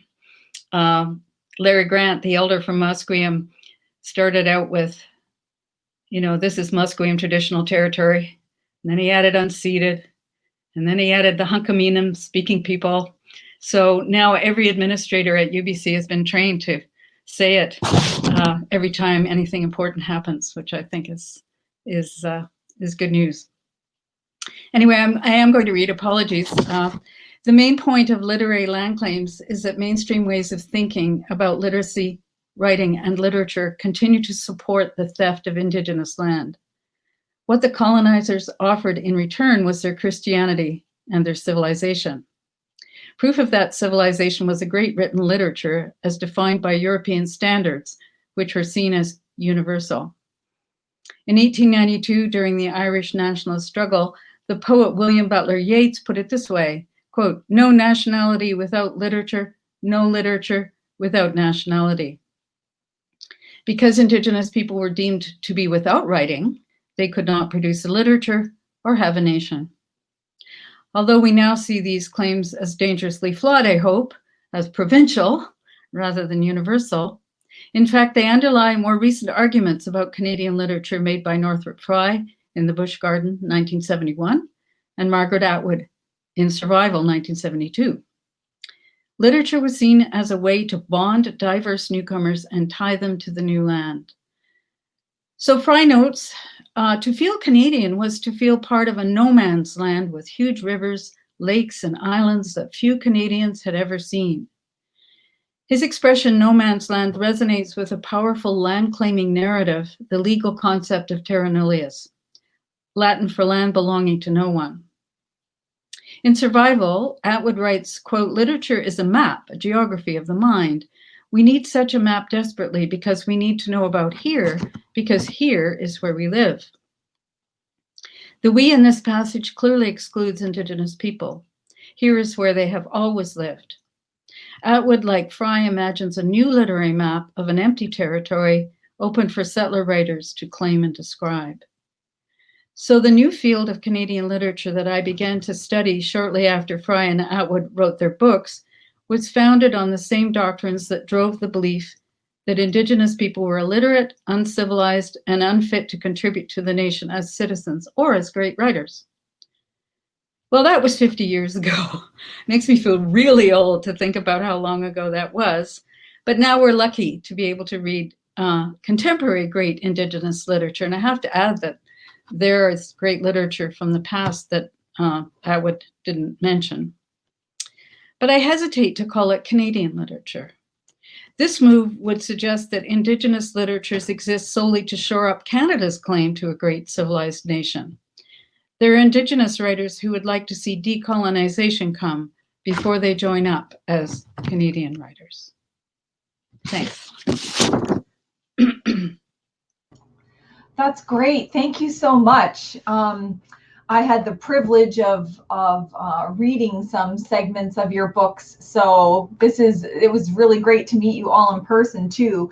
Now, I would like to really connect your books to what's happening around the country. So we know, in Wet'suwet'en territory, you have hereditary leaders and clan members trying to protect their territories according to Wet'suwet'en law, and the same in with tiny house warriors. You have BC First Nations trying to protect their, wild salmon from farmed salmon, using, Canadian and Indigenous laws. Here in Ontario, you have the Anishinaabe who are asserting their governing powers over their territories and their laws to try to stop the trophy moose hunt in order to protect the species. At 1492 Land Back Lane in Ontario, you have Haudenosaunee defending their land rights, and of course the Mi'kmaq on the East Coast right now asserting their laws, their Mi'kmaq or Innu laws to govern the fishery, protect the fishery, and decide when they can fish. And I wanted to hear from you how your books, really relate to the conversation around Indigenous laws, because when we talk about land or property or criminalization, governments always revert first to the so-called rule of law, the criminal code, or provincial laws and regulations and that kind of thing. And Indigenous laws, if they're talked about at all, are still wrapped up in the framework of Canadian law, whether or not they've been recognized and to what extent. And I'm just wondering if you can talk about how your books relate to the centrality of Indigenous knowledge or Indigenous law or Indigenous alternatives to what's happening right now. I mean, the hashtag land back is circling around. Abolition is circling around. These topics are becoming more prominent, and so maybe Valerie, we'll start with you again. Sure. Thanks for that. I just wanted to mention that we launched in 2018 an Indigenous law degree program here at the University of Victoria. So students get 2 law degrees over a 4-year period, an Indigenous law degree and a Canadian law degree. And I teach property, common law property, but I also teach Gitxsan land and property law alongside that. So all the first-year courses are double courses, whether it's Anishinaabe constitutional law taught by John Burroughs, or that's how the course is organized. And the work we're doing there, and the work that this book does, as well as the work of many other folks, is that Indigenous law has to be treated seriously as law, and it has to do the hard work of law. There's no room for idealization. You have to know how people agree that a law exists and that it's been broken and when to change it, and all of that kind of legal work. So when one of the things, when I look at disputes, I think the Wet'suwet'en were brilliant in capturing the legal imagination. They were kiboshed by COVID, which was really sad. But, they raised profound issues that became part of, to a limited degree, a part of Canadian legal imagination, because what Canada saw was the outside of that. They didn't see the inside issues that people were and are continuing to struggle with. And my worry with that kind of media coverage and so on is that it simplified the struggles that people were actually engaged in. It dichotomized, hereditary chiefs, which is actually a misnomer, with elected chiefs. And it was never that simple, ever. And that simplification, I said at the very beginning, it creates too shallow a place for conversations that are going to solve anything or be productive or constructive. As an example, in the book, one of the chapters one of the disputes is about housing. Again, that very profound need that all of us have, and we have responsibilities to one another to take care of that as well. And so one community deals with housing by when somebody doesn't make their payments, their families and clan members and so on go in and say, what's going on? And they sort it out. Another community of that same legal order, separate community, has a committee, and they kick people out if they don't make their payments. So at first blush, you would look at this, and that's under the incremental changes to the Indian Act, the First Nations Land Governance Code.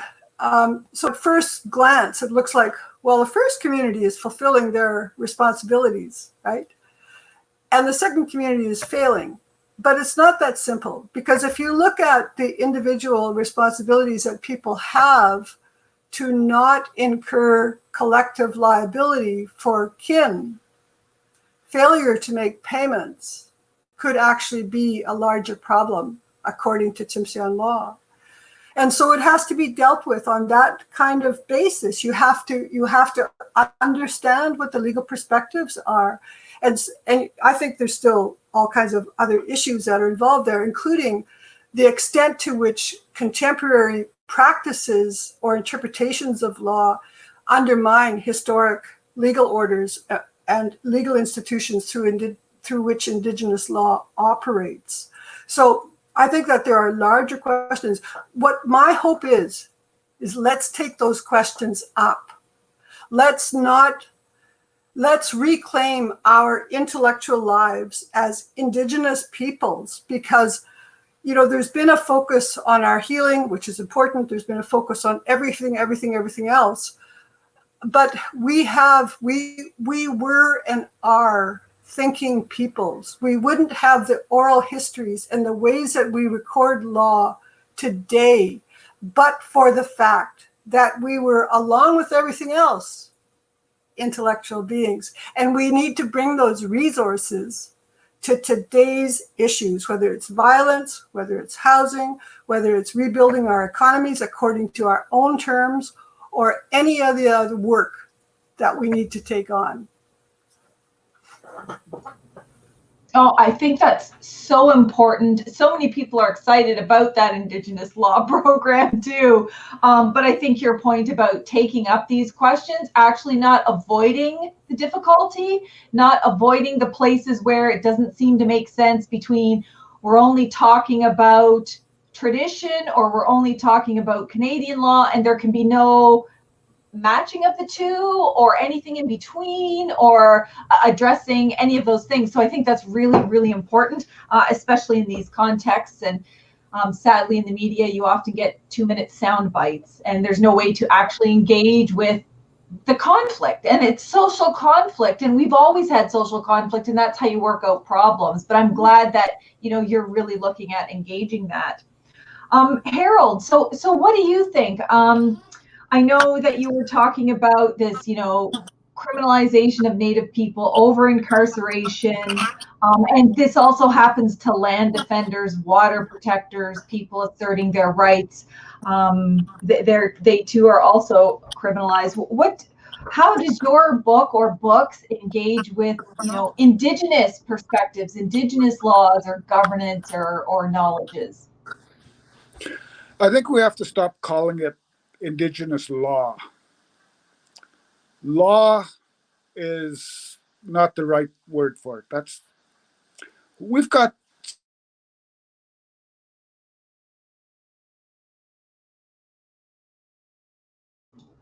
Uh-oh. Is he frozen? Harold, are you still there?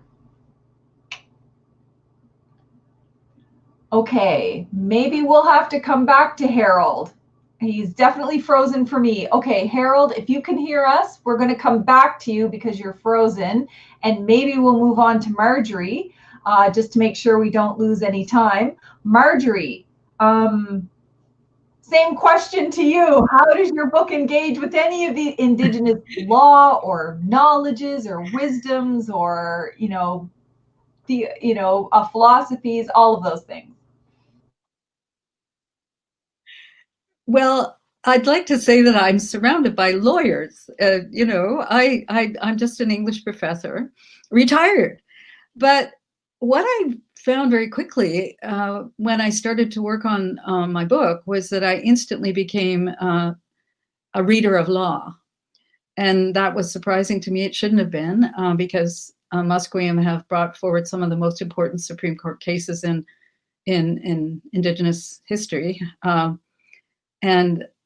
But even those wonderful cases that really made such a difference are still under the Crown. That is, these cases are still decided under a system where the Supreme Court judges are sworn to uphold the Crown.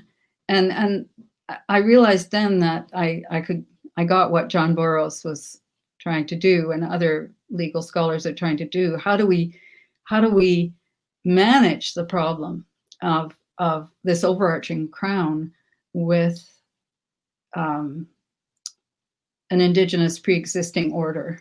And of course, it's what Val is working on. I'm now working on intellectual property because that's where I do have an interest in thinking about how someone I've stopped teaching, but how someone could manage to incorporate Indigenous intellectual property into a course, a traditional story, or some other Indigenous history, say. How could that be done in a way that wasn't assimilating it, I guess? And that's a very difficult question because I think through the learning, I've been brought up as a settler Canadian. How am I going to transform my ways of thinking? And it's a very long and complicated process. And I'm constantly running into surprises, I guess, as I work, discovering, in fact, that so much has been done with UNDRIP and the TRC calls to action and even the Supreme Court saying that Indigenous intellectual property should be managed by intellectual people. And that's something that really hasn't come across the literature professor's desk all that often. And so that's what I'm trying to work on now. Is there any way that we can talk about Indigenous intellectual property without somehow taking it? It's a tricky question, right? And if Val has an answer, she can just tell me now. Yeah, Val, you have the answer. I don't have an answer. I have been working on this. Actually, yesterday I gave a 2-hour session about issues of Indigenous intellectual property. I think that the difficulty is that you can't just take Indigenous law and state law and come up with a comparative. It doesn't work like that. You have to look at that which gave the purpose to the development of that area of law. So the Gitxsan, for instance, the songs, the crest, the Gitxsan word for law means precedent. It's ayok, and it's as Harold said earlier, it's always ideal to use the language. But when we're speaking more broadly, it's convenient to use the language of law. And I know there's issues. But back to intellectual property, there's all of the crests, the oral histories, the different kinds of oral histories, and so on the one hand, from a Canadian legal perspective, can be understood as intellectual property. But they are the structure of Gitxsan governance. They are the body of collective memory from which people draw in order to solve problems today. So yes, on the one hand, they can be seen as intellectual property, but you have to look at the economic ordering and the legal history under which Giksan law developed on its own terms to deal with all aspects of human life. That is the perspective that then you take and look outward, but you don't start with the Canadian definitions. You start the other way around. You rebuild and you identify, you articulate, you restate from the different Indigenous legal perspectives. Then you work out from there. So it's a rich field. And I do the most exciting work on the planet. That's awesome. Well, thank you. And it looks like we have Harold back. So Harold, I don't know. Hopefully you're reconnected. Just wanted to know if you wanted to tell us how your book engages with Indigenous law, or if you want to call it something else, or wisdom, or customs, practices, that kind of thing. I apologize. There's a storm between me and the cell phone tower across the lake here, so I might lose internet again. The idea that the standard is Western law, that's, for me, the biggest problem that I've got, is that we got this idea that we have to punish people. The principle of deterrence. And I just have no faith in that system anymore. I saw how it is destroying our people in northern Saskatchewan. The entire system is flawed. It doesn't work. I was just talking to a friend who's up in Nunavut now, a prosecutor, and he's saying the differences up there are even more extreme than what we saw in northern Saskatchewan. This system is a failure. Why would we be upholding the rule of law when the rule of law is destroying us? Elders are telling me in northern Saskatchewan the two things that are the most destructive to Aboriginal people here is welfare and the justice system. Those are the ones that come and take our children away and destroy our futures. My book, Peace and Good Order, is an argument for Aboriginal people taking over the justice system. And it's because we have to. We can't allow the system to continue to destroy us. We have to take it over. We have to do something that works. Because their systems of law don't work. They've never worked. And we as lawyers have gone to law schools, even prestigious law schools like Harvard. We get this ego that we think that we're superior beings because we've got a damn law degree. And we don't know anything. We don't know anything about what it feels like to live in the community. We've been holding justice conferences on Indigenous people and the law for 50 years. We go and have these conferences in cities. They serve hors d'oeuvres, red or white wine. And we talk and talk and talk, and nothing happens.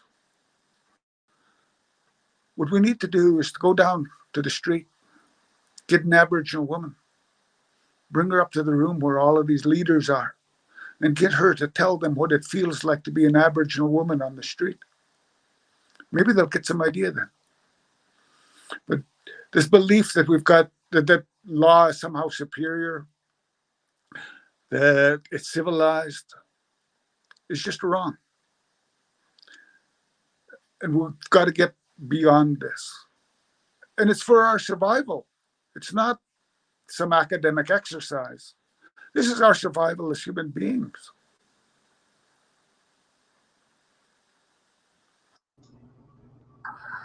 Thank you very much. So many huge issues, and I wish we had multiple hours to deal with them. We have about 5 minutes left. And I just wanted to know if you each had a few minutes of, comments. The title of the panel was really with regards to land issues. And we know, I think we all agree here, that Indigenous law should be front and center around land, around reparations, around protection of Native rights.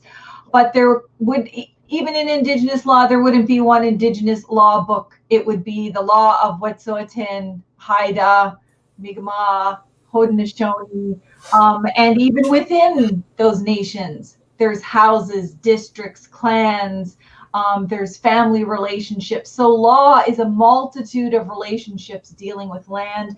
I'd say we each have about 2 minutes left if you wanted to, talk about that issue or some, final words about your book, to, kind of get back to this theme around land and reparations around land. Valerie? Sure. So as you can see from this panel and from the work of others, Indigenous law hasn't gone anywhere in Canada. It's still a part of this land, and but it's been undermined, and the work is to rebuild it. And so the Indigenous Law Research Unit, which is here, we work directly with communities on supporting communities around rebuilding on questions of law that they care about, that they want to learn more about, and restating, rearticulating, looking at legal processes, accountability, and so on.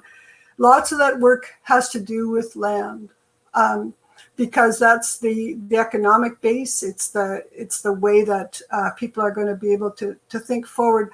There are complications there.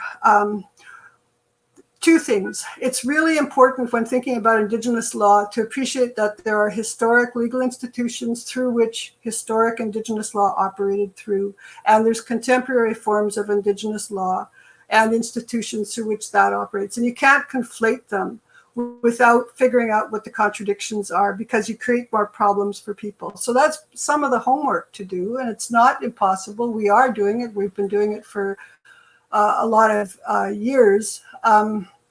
The other thing is that to not get caught in the rights framework within the Canadian legal system, we have an Aboriginal title jurisprudence which has developed over a number of years. The problem is, what it does is it takes Indigenous concepts of relating to their lands in whatever way they do legally and lawfully according to their own legal orders, transfers that into a Canadian legal system. So you get part of what that historic relationship with land, what it was. What's left behind are the institutions through which people created those relationships with land. And there's some, it's not that it's bad and shouldn't be done or anything else. It's just, let's think about it. Let's ask some more questions. Let's explore that and see what the consequences are. Oh, well, thank you. That was definitely leaves us all with homework. We have about 1.5 minutes each. Harold, would you like to go? My relationship to the land is when my ancestors died, they were put on platforms up to the sky. They rotted, fell down to the ground. The worms ate them. The worms took their atoms down into the soil. The grass reached down, took up my ancestors' atoms and brought them to the surface again. The deer and the moose ate those plants, and I killed the moose and the deer and I eat them. And I have my ancestors' atoms in me. And when I die, I'm going back into that soil and part of that cycle. I am part of this land. And that is superior to any principles of property law that Kitchewamanawa might have ever developed. I am the story of this land. I am here. My relationship to this land, to this place, is beyond anything that legal thinkers can imagine. Thank you. Powerful words to be ending off our panel on land for sure. Okay, Margery, last but not least. Well, I think Harold brought up two things that I just want to point to. The first one is that when it's not working, we seem to double down as opposed to rethinking. And I think that a lot of the ways that we need to rethink should be coming from Indigenous relationships to the land and to other institutions.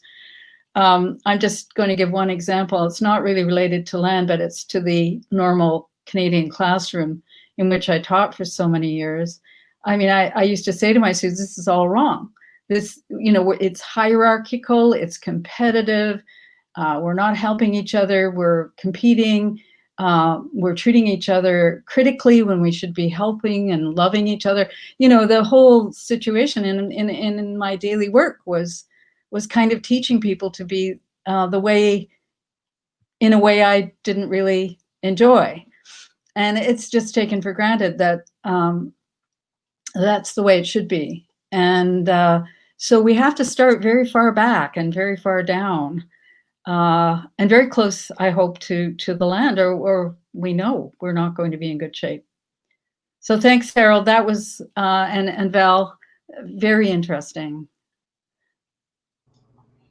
Well, thanks to all of you. I think you've given a very strong message that we have homework to do to unlearn and relearn and learn anew. And it's really important and fulfilling work to do. So Val Napoleon, Creating Indigenous Property, Margery's Literary Land Claims, and Harold's Cry Wolf, and Peace and Good Order. They'll all be available at Another Story bookstore and the Word on the Street Toronto Digital Marketplace. Buy the books, read the books, and start this important work, this important homework. And thank you so much for engaging in this panel, to all of the viewers for watching, for participating. There's more to come from Word on the Street. And thank you for letting me get to be the one to ask all the questions. Vanessa. Hello. Well, you just did my job for me. You plugged everything actually perfectly. So that's it. Thank you so much. Sorry about that. No, thank you. Oh, Kim's getting fancy with this. Okay. Thank you, all the panelists, for coming out. Thank you, Pam, for moderating. Thank you all so much. Thank you so much. Bye-bye. Bye. So we will be taking a short 2 or 3 minute break. We'll be coming back with Kramer and Canisia. Where's my script? We will be back in 2 quick moments for Kramer Mohammadi in conversation with poet Canisia Lubrin. Stay tuned.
Hi, everybody, and welcome back. It gives me great pleasure to introduce our next session this evening. Please allow me to introduce our next moderator, Kramer. Kramer is a queer, Iranian-born, Toronto-based poet, writer, translator, and photographer. He is the author of poetry chapbooks Dear Kestrel by Knife Fork Book 2019 and Solitude and Acrobatic Act by Above Ground Press 2020. His debut poetry collection, Me, You, Then Snow, is forthcoming with Gordon Hill Press. Welcome, Kramer. Hello, everyone. Hello to Word on the Street. Best time of the year. Any of your favorite times as well. So welcome to Books and Discovery. We're going to be having a wonderful, wonderful time discussing an absolutely beautiful book. I'm so glad we have such a big chunk of time to dedicate to this beautiful book. So before I start and introduce Canisia, I just wanted to say that you can grab today's book from another story bookstore. They're live on the Word on the Street Toronto Digital Marketplace and also on the Word on the Street Toronto website. I highly recommend everyone buying this. It supports Word on the Street. It supports the author. It supports another story bookshop, and we all know how important it is to support our small bookstores. So I'm going to introduce Canisia Lubrin.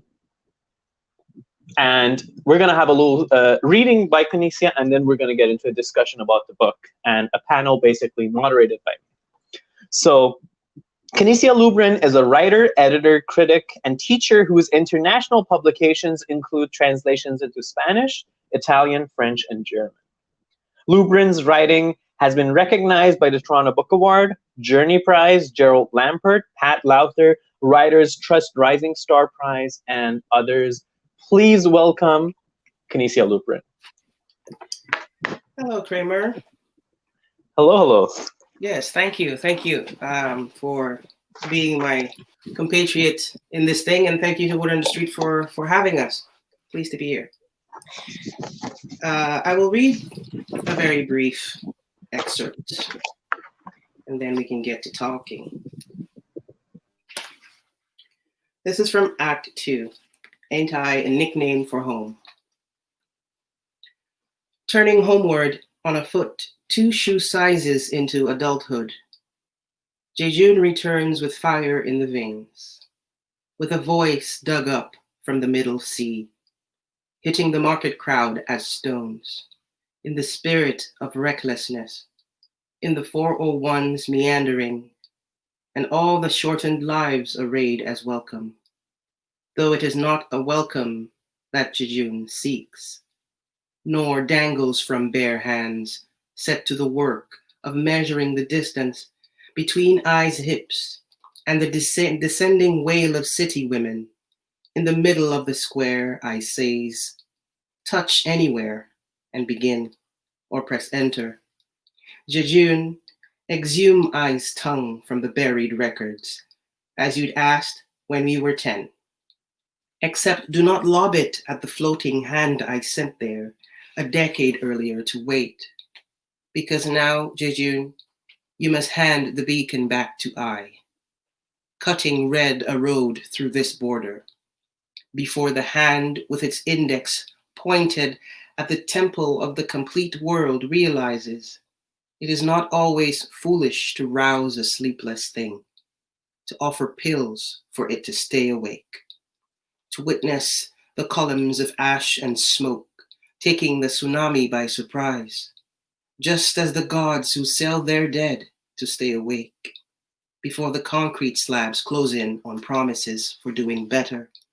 Involuntary hours of driving toward debate, the self for minutes and hours forgets about survival and heaves a beauty from the radio. Aretha Franklin today, another voice tomorrow. That desert sugared with these wrung selves. We rush and shape stone, not carried, but accrued, where I layers its new language, taking back the miserly mouth that sours the pot in our big beautiful. Ain't the monstrous always intimate? and before any protest turns it inward. Inmate into a vineyard. Ain't there a moan digging 1,000 years into the past? As by this interruption, do you accept this collect call? This collect that call? Accept the charges, how I, now the daughter, is here forgetting the voice of her father, or whomever the father voiced. Magnum mi facit dominos, dwindling away, some rubbery word for fire, or a glance back to something sincere. Jejune. All of these words inflate our undivided lives anyway. Thank you. So, first of all, hello. Hi. How are you doing? Hello, We're hello. all right. And You? before I start this, I'm just gonna give my personal favorite memory of you, which is that at the Knife Fork Book Cafe, I made you a cappuccino, which you said was the best cappuccino since Venice. And I thought this was a nice, it's a little icebreaker for the people who are watching. Let's not get straight into the book. Let's have a little bit of a smile, a little bit of a laugh. No, it's right. It's true. So, you made it with coconut milk, and I was skeptical that I might like it because you had no oat milk. So, yeah. But yes, you did the damn thing, Creamer. But so actually, I'm really glad that you read the part that you read right now, because because for people who have not read your poem, I'm sorry, I know how you always refer to it as your poem, and for people who have not read your poem, which just for those who don't know, the Dyzgraphxst is a single long poem length book, and for people who have not yet read it, that was a great demonstration of the first question that I'm going to ask you about the book, which is that you mentioned very early in your book, I think in the first 2 or 3 pages, that the Dyzgraphxst is an oceanic drama. And I personally love to consider your book as a single body of water and how it comes in waves and crashes into the reader. And what's very beautiful about it is that there are every 10th or 11th line seems to come back to the same realms, to the same topics, the same general area. And I like to think of these as waves that keep going back and forth, and the motion is always there. But what's beautiful is that the rhythms change a lot, and they're not uniform or equidistant to one another. They shorten, they change a lot. And I wanted to ask you that while writing poetry, and especially while writing this book, how important is rhythm to your writing? How important is rhythm to your lyricism, to your poetry?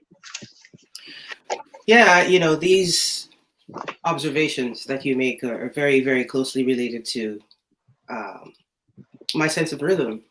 Rhythm is really important in my writing. I think I'm pulled into writing through a kind of music. I'm attuned to a kind of rhythmic relationship, let's say, between thought and perception and idea, etc. So language for me is a kind of musical instrument as well. I think poetry is song. That certainly is poetry's impetus, its core, its mode. Its anatomy is music, as I like to say. So in putting the reader in mind of the ocean in the dramatis personae in the beginning of the book, I'm hoping to locate them in the kind of emotional and musical terrain that the long poem, especially one of this kind, is intending to help them enter. So I'm hoping at least that what is evoked is both the conceivable cyclic nature of the tides, let's say, as Kamal Brathwaite tells us in his Dialectics, there's a move away from the linear, from pure cause and effect, ruling the exchange and ruling the space of the imagination. There's that cycle instead. And I also mean to call to mind the kind of unknowable, I suppose, regarding the depth of the ocean and the kind of aquatic universe we're in thinking of the ocean. what lies beyond, what kind of mysteries we can still regard without impoverishing the imagination. So of course, there's more significance, you know, about the ocean for the book, certainly for the Black diaspora, and how the ocean figures in our history as Black peoples of the diaspora. Indeed, thinking issues of climate and coloniality. So the language of the book, I think, maybe carries the rhythmic charge of the waves breaking, you know, and the swells and ebbs that result, and the things that happen in between that movement. You know, it's I don't know if the ocean makes the same sound or the same movement twice. You know, I don't imagine it's that way at all. So there are repetitions in the book, and the changes and the morphing that you're talking about. That's repetition with a difference, you know. So it's not, in a sense, simply repeating. It's repeating and changing. And of course, I think, correct me if I'm wrong, but I think that fits very perfectly to the concept of Dyzgraphia itself, the ocean as like Dyzgraphia itself, like how like there are very beautiful parallels of the something that is not opaque all the way down, but has a certain opacity on the higher levels of, but as you've mentioned before about like the concept of the Dyzgraphia itself, that I think you've taken from great minds, and of course, like no other word can. No, for sure. But I'm going to ask you the second question, which is that, so a significant part of the book, and probably your dramatis personae, is the jejune. And as you say, it's addressed on every page. It's the chorus, it's the we, it's the unnavigable self, and it never leaves the stage. But what I, like, as someone who has read this book, I think at this point, like 8 or 9 times, I've spent such a great deal of time with this book. And once again, I encourage all of you to go grab the book. What struck me was the subdued presence of the jejune, and it reminded me a lot of similar subdued presences in satirical narratives, where these are subdued presences are used as a literary device to basically show and bear the hypocrisy of all those that interact with it.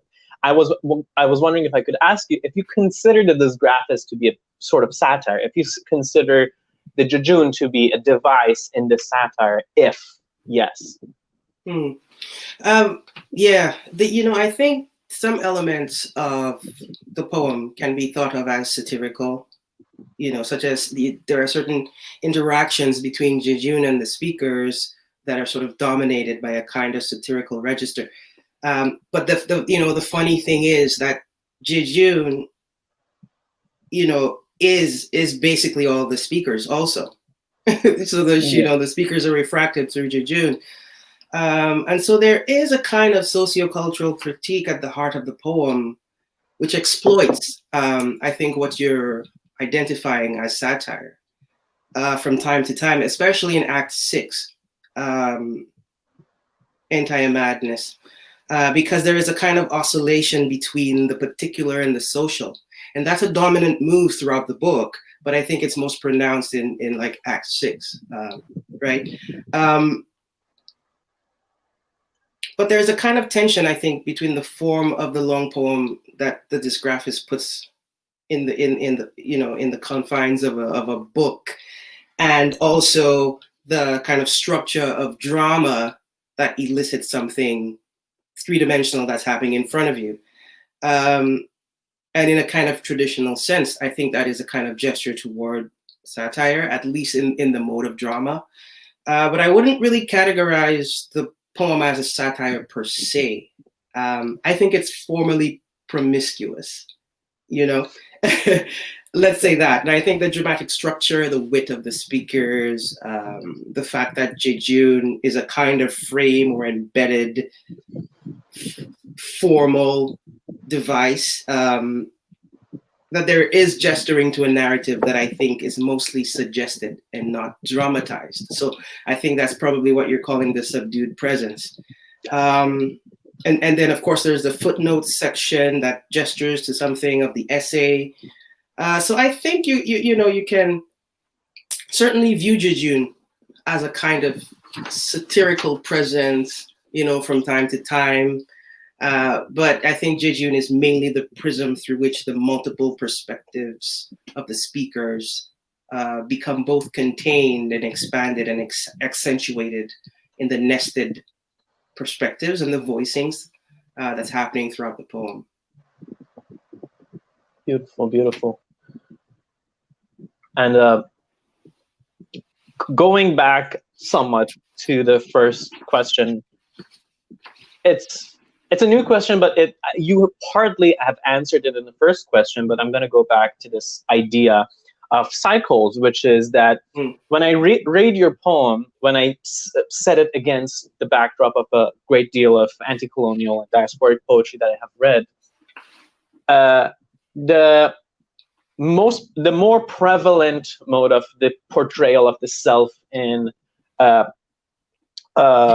anti-colonial and diasporic poetry is to portray the self as fragmented through language, fragmented through time and cycle, fragmented to geographies and.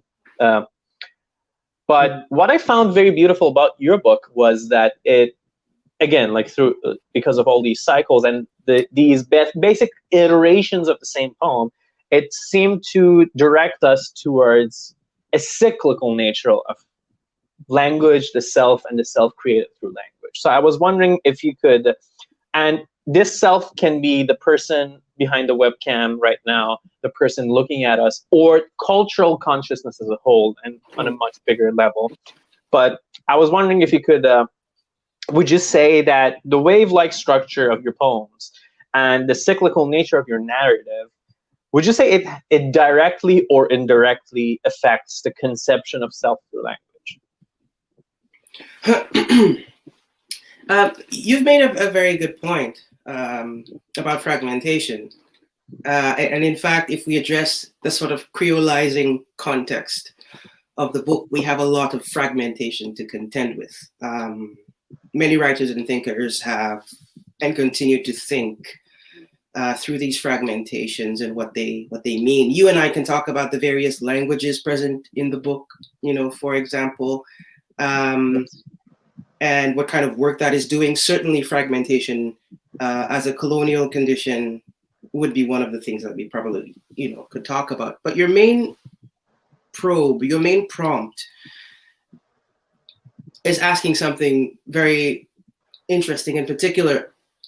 And so I think the poem is actually doing both. It moves both directly and indirectly in its investigations, right? In its voicings. And if there's a narrative at all, the poem doesn't hinge on this narrative in any direct sense, right? And so the cyclic nature of the address is supposed to trouble, let's say, a scientific or biological logic that we've grown and become conditioned to about what the self is. And that sort of logic, that scientific logic, is very much the brainchild of colonialism, and by proxy of race, etc. And these concepts are given to us as unchanging and fixed and concrete when we know, in fact, that these are inventions. And so there's no universal self, right? I tweeted earlier that poetry is a kind of place where the multiple and the particular have a really great time, They form and they converge in all kinds of ways. And the mode of poetry makes our engagement with our subjects and whatnot, both direct and indirect. And often both of them are happening at the same time, which is why I think I was able to notice the cyclical thing that was happening and to really exploit that and bring that out in the work. Well, I think that the fact that your work is a long poem pays a lot of it helps a lot in creating because you are, what I consider to be cyclical is that you may be fragmented, your poem may be fragmented when very close down, but even if a single step is taken back, it is like fractals. It builds a larger shape, and it is self-replicating in its own shape. Mm-hmm. And the more you move back, the more holistically you approach the poem, as opposed to single lines, which I think is a very big aspect of not only reading poetry but criticizing poetry, is where we get way too close. And I think how your poem obscures the very close work makes the reader step further back and see the larger picture and look at it more holistically. Because as we have talked on a personal level, and you have talked in many other places, that a lot of people start talking about opacity of work and inaccessibility, which is something that sometimes is problematic to bring up, but obscuring that very close-up view can bring a new perspective that I find very beautiful in your work. It's wonderful. And the next question is going to be, again, a lot of our questions end up answering themselves through previous questions, but the next question is going to be that your narrative plays with the ideas of linguistically defined selfhoods and the instrumentality of perhaps the English language itself in manufacturing the individual against the backdrop of a globe where many linguistic systems exist, and where many linguistic systems exist within the same person, especially when it comes to diasporic and poetry. So your poetry seems to arrival at a certain augmented self through annexing history and culture seems to be a main a major ideal of the Dyzgraphxst. Again, we're going to discuss this. Of course, I may be wrong, but do you consider the English language itself to be instrumental to colonial thought? And do you think radical change in colonial thinking can come in radical change in the way we speak, we read, and comprehend itself? Yeah, that's a very rich question. And I suppose the kind of posture before, before a refusal of oversimplification, that sort of posture of claiming inaccessibility, is one that gets way too much airtime, as far as I'm concerned. You can chill out on that one, because there's a lot that transparency does that is bad, and there's a lot that transparency does that although we have access, what we end up with is not true or is somehow distorted. Yeah. And so that in and of itself is not, is not the be all and end all. And so I'm very comfortable with opacity. I'm quite comfortable with honoring, again, the complexities that we bring to whatever and in language. And so I don't know that I assume radical change to be necessitated by any one of the things that you actually have brought up. When I'm before a poem, let's say, if I'm coming to craft a poem, I'm always enraptured by language, and I'm committed to the world in a particular way that lets me exist in language in a kind of maximalist style, and that's just one way about it. Yeah. And so I feel enlivened in language in some specific ways, and also there are things about it that I don't always consciously grasp, so I can attempt to say something that makes sense. But if we can imagine that language is intrinsic to how power operates, then we also know that language can radically shift the terms by which power does its work. Yeah, can shift the terms by which power results in what is actual and what is real. Yeah. So we know this by looking at what? We know this by looking at history. We know this by looking at cultures. We know this by political means, by educational means, etc. Language is the means by which all constructs are kind of mechanized anyway, right? We have the categories that we are told again and again that shape the world. And now, of course, we have this dominant language, English, which is the first quote unquote global language. Yeah. And so in many ways, that sort of predetermines so much about how we live our lives, including what categories are officially recognized as human or non-human or animal and plants and what have you. And therefore, the categories that I'm wrestling with are the aggregates that amount to what we call the self, you know, and that's what I'm trying to deal with in the Dyzgraphxst, you know, and I'm not trying to say anything definitive, let's say, about, you know, how English, the possibilities for English to be instrumentalized per se, you know, because I'm really messing with the registers of English. I'm really messing with syntax and I'm throwing things off balance, right? And so the language that is activated, I think, toward power, and certainly the dominant one for us today is English, you know, and so the modern colonial project learned from history that in order to have staying power, it must actively destroy languages.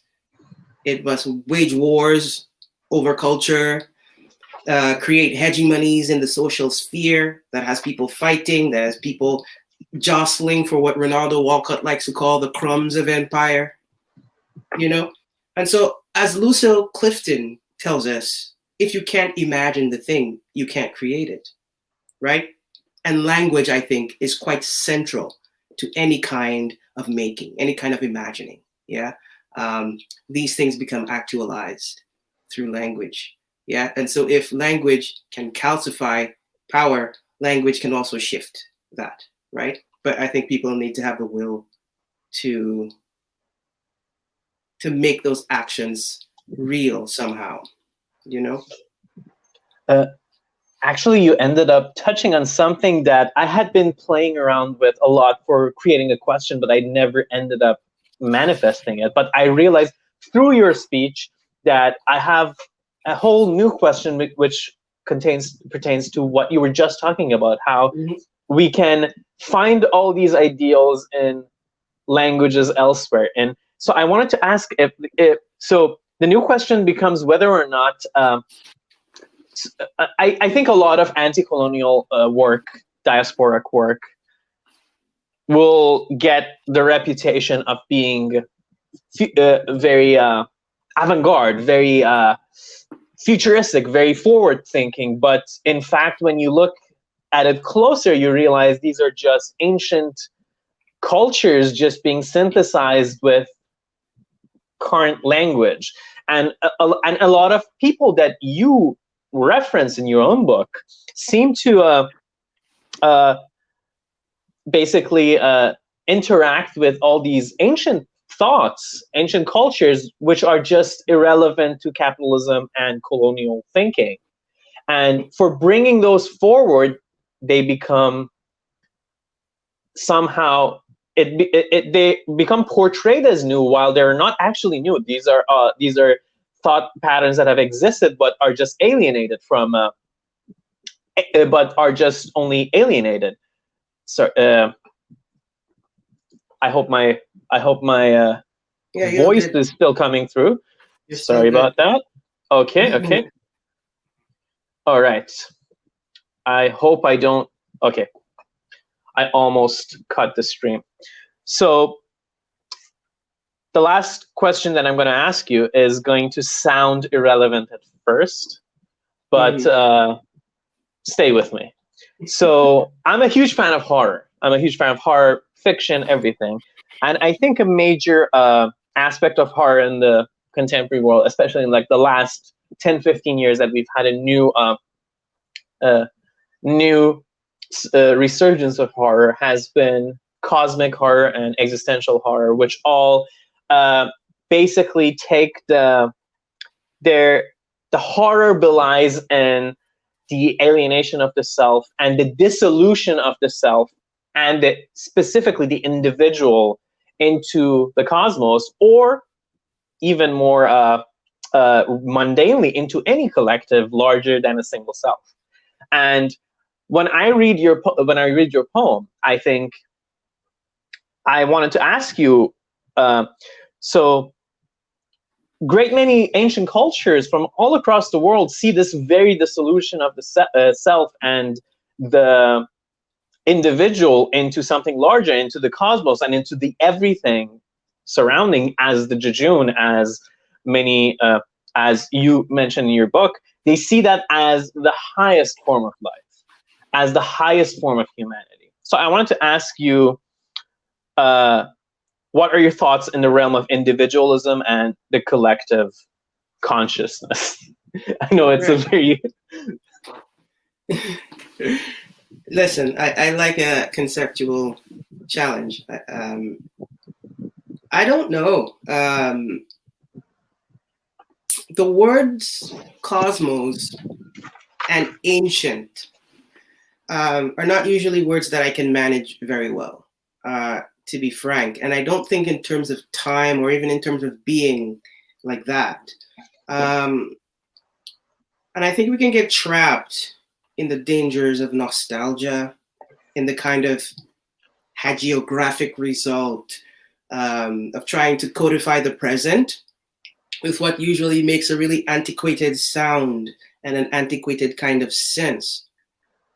So to really think of the largesse of something like the cosmos, or the prescience of something like the ancient, those are really big moves, So I don't usually know how to manage that well.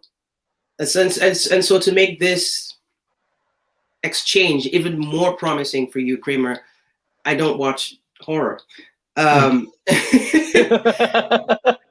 I've made a few exceptions for certain films, but generally I'm too sensitive to sound and image to exist peaceably within the genre mode.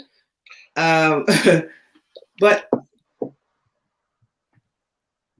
I think I can't really say anything confidently about what trends there are in horror and what it's now becoming. But I trust what you're saying, because I see your tweets all the time about horror.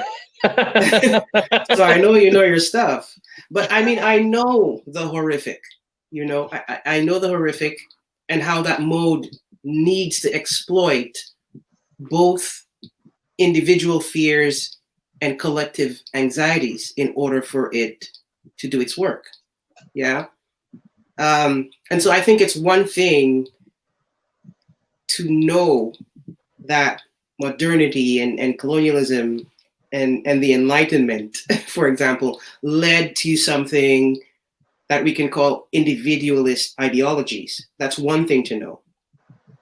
And we know that those sort of ideologies have more than proven themselves corrupt, inept, exploitative, deceitful, etc. And in some sense, downright bizarre, the kinds of things that, claims that come out of these kinds of individualist logics. And we can see a lot of it erupting now, especially with the summer we just had and the continuing uprisings, etc. This concept of individualism has had really catastrophic results. If we're going to talk about dysgraphia, in terms of Christina Sharp's concept of how the kinds of images that are proliferated over and over and over about Black people or about people of color as producing a kind of dysgraphia, a kind of miswriting. These are all individualist reductions. And so... I'm so sorry, I got cut off for a moment. I'm so sorry about that. Yeah, no worries. Thank you, welcome back. And so I think it is not necessarily that we are not distinct. Of course we're distinct. Of course we're individuals. But I think that existing in our distinctness, in our particularities, at core, does not mean that we're not extending ourselves, you know, to the sort of commons and the collective and community. You know, if anything, I think the way that life on planet Earth works has proven again how hegemony is basically a lie. It's deceitful. And so I think for me, I imagine toward a futurity when I write. And so that means I have to reckon with the past also, right? And the context I bring to the historical present, let's say, if you want to talk about ideas and traditions and themes and aesthetics, and you know, the moves that I make really is about grappling with that big disaster that resulted in a lot of the troubles that we're still seeing today, right? So I learn every day new ways to kind of imagine toward a better future, and to regard the past as its own force, you know, and to write the present towards something that's to come, you know. And I think that's kind of a lofty way to exist in language, but that's how I am attuned to it. So it's not necessarily what's individualist or cosmic or, you know, all of these categories. I think all of these categories are still based in different kinds of colonial logic in the way that we have them today, right? So, you know, the old adage that nothing is new, it is quite true. It's true, right? And so the whole concept of the avant-garde and that kind of stuff, it's, you know, each one of us, I think, finds a way to be particular with what we're doing, but really it's all been done before. You know, we're just living in an urgency that is particular to now, you know, and we can only bring to the thing what we have, right? And so I think in that sense, there is this sort of broader sense of things, even if we don't know explicitly what that is, you know? What about you? What do you have that kind of thing happening? So I, again, like you said, there's a great deal of, it's a very, very dangerous path to tread, because when you're like, when the it's and nostalgia for a past can be a very difficult thing to properly navigate, because it can lead, like, this is it's the same nostalgia that leads to you know, white supremacy. Like, there's no different, like, but also there's a great deal of empowerment that can come through it, but it always needs to be a great deal of caution to deal with certain things, where we can look at certain African cultures and diasporic cultures will take cultures that they were in the past interacting with as a point of empowerment, and then the same some people in points of power will take their ancient culture and use it to oppress others. Sorry, I'm just going to make sure we don't have questions from the audience. And it still appears that we don't have any questions from the audience, so I guess we can just, talk a little bit more about this in the past 5 minutes. I'm just going to make sure. No, I don't see any questions. So I guess, like, for example, one thing that I aspire to a lot is there's a lot of similar things happening with Persian culture, where Persians glorify, because they are very oppressed and very in a lot of trouble at the moment, they glorify an imperial past that they forget was still an empire. And the, you know, Persian Empire, and they say, oh, it was Cyrus was a great emperor, Cyrus was a benevolent emperor, but it's still an empire. It's still an empirical and colonial entity that invades and overtakes, however benevolently. Yeah. You can never have, you know, you can only have assault. You can never have a softer assault. You will always, you know, deal a certain damage to a person that you invade, to a region that you invade. But I guess it comes to the same problems where we look at a past and have a certain nostalgia for something that most of the time never existed in the first place. That's right.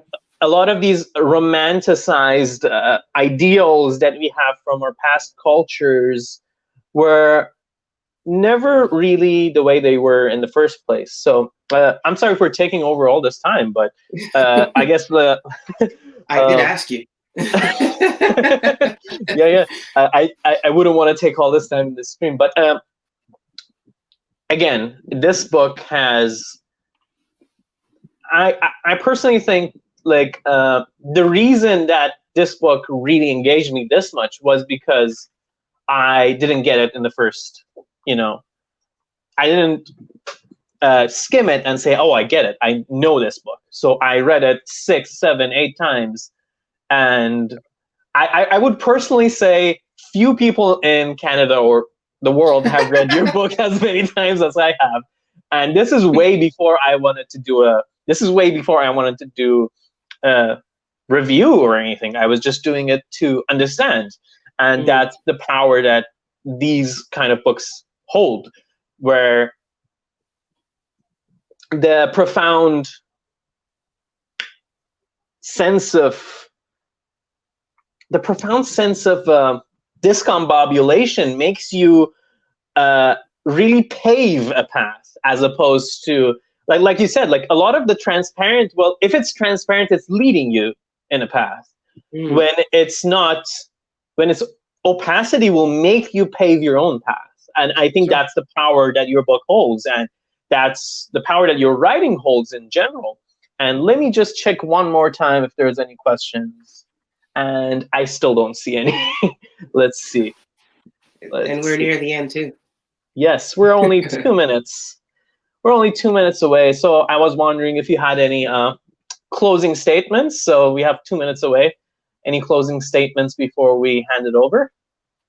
No, I just want to say thank you for your engagement. I admire your commitment to the work. I admire your commitment to the work. My pleasure. Yeah, and the whole, what I really wanted to leave open in this book, as much as I'm crafting very meticulously a particular experience of the poem, because I want it to be experiential for the reader, is to leave many doors open for the reader to step in and be complicit in what's happening. So thank you. Thank you again, and thank you to WOTS. All right.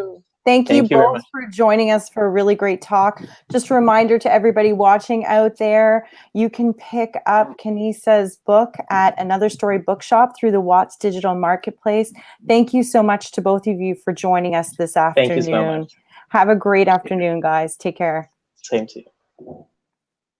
So up next, it is my pleasure to introduce a very special 5-minute poetry reading with Tracy Wai de Boer. All right. Hi, Tracy. How are you? Kim. I'm great. How are you? Good, good.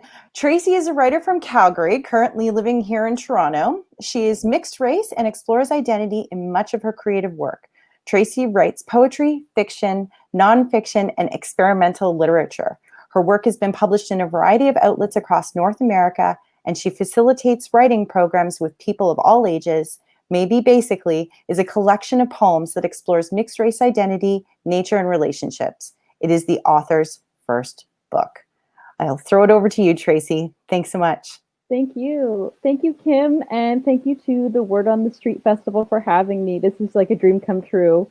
So I'll jump right into it. So this is Maybe Basically my first poetry collection, published with Anstruther Press, and my mother actually did the cover art. So the first one is the titular poem, and it's called Maybe Basically. If we're counting, I'd count for half. They tell me what I am, basically white. Basically meaning not quite, but almost, close. They tell me what I am does not exist, because there's no such thing as what I am. They say if they believed in gay or straight, then I'd be just one, right? What could I say? Defined by my almost, my basically, always almost, trying, proving, but not quite claiming, counting for one. Thank you. Thank you, Tracy. That was beautiful. Thanks so much for joining us, and congratulations on your first book. Thank you. Excellent. So we're going to take a little bit of a break, a 10-minute break now. And following our break, we will be joined by Samia Madwar in conversation with Catherine Hernandez. Stand by.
Welcome back. It gives me great pleasure to introduce our next host, Samia Madwar. Samia is the managing editor at The Walrus. She is also a member of the magazine's Canada Board of Directors and the Inuit Art Quarterly Editorial Advisory Council. Welcome, Samia. Can you hear me? Oh, you're muted. Thank you very much, Kim. It's very nice to be here, and it's also very nice to welcome Catherine Hernandez. She's a proud queer brown femme author and artistic director of Be Current Performing Arts. She is of Filipino, Spanish, Chinese, and Indian heritage, and she is married into the Navajo Nation. Hernandez is the author of the acclaimed and award-winning novel Scarborough, and Crosshairs is her second novel. Welcome, Catherine. Hi. So wonderful to meet you under these circumstances. I wish that we were in person. Yes, I'm actually in Vancouver now. So, I'm grateful that I can still participate while being far away. Yeah, exactly. I guess it's the upside of all of this. Yes, absolutely. Yes. Wonderful. So I loved reading your book. I have it here. And I have also read Scarborough, so I have gotten to enjoy a lot of your words and stories in the past few weeks. And I understand that you're going to be starting with a reading. Would you like to start? Sure. Yeah. Okay. Yeah. So I will, just to give you an idea of the context of the novel, is that so Crosshairs. It takes place just in the not so distant future here in Toronto and in Canada, where LGBTQ2S, disabled and elderly folks and racialized folks are targeted by a fascist regime called the Boots. And those populations are put into workhouses following environmental disaster and financial devastation. Pretty familiar things right now, as the world is being turned upside down, or rather, the veil has been lifted on the reality of what we're living right now. So I'm going to begin the very start. Evan, my beautiful Evan, here in the darkness of this hiding place, I write you these words. Without paper, without pen, I trace these words in my head along the perimeter of your outline. Watch the sentence travel along the meat of your cheekbone. See my teeth dig into your flesh playfully.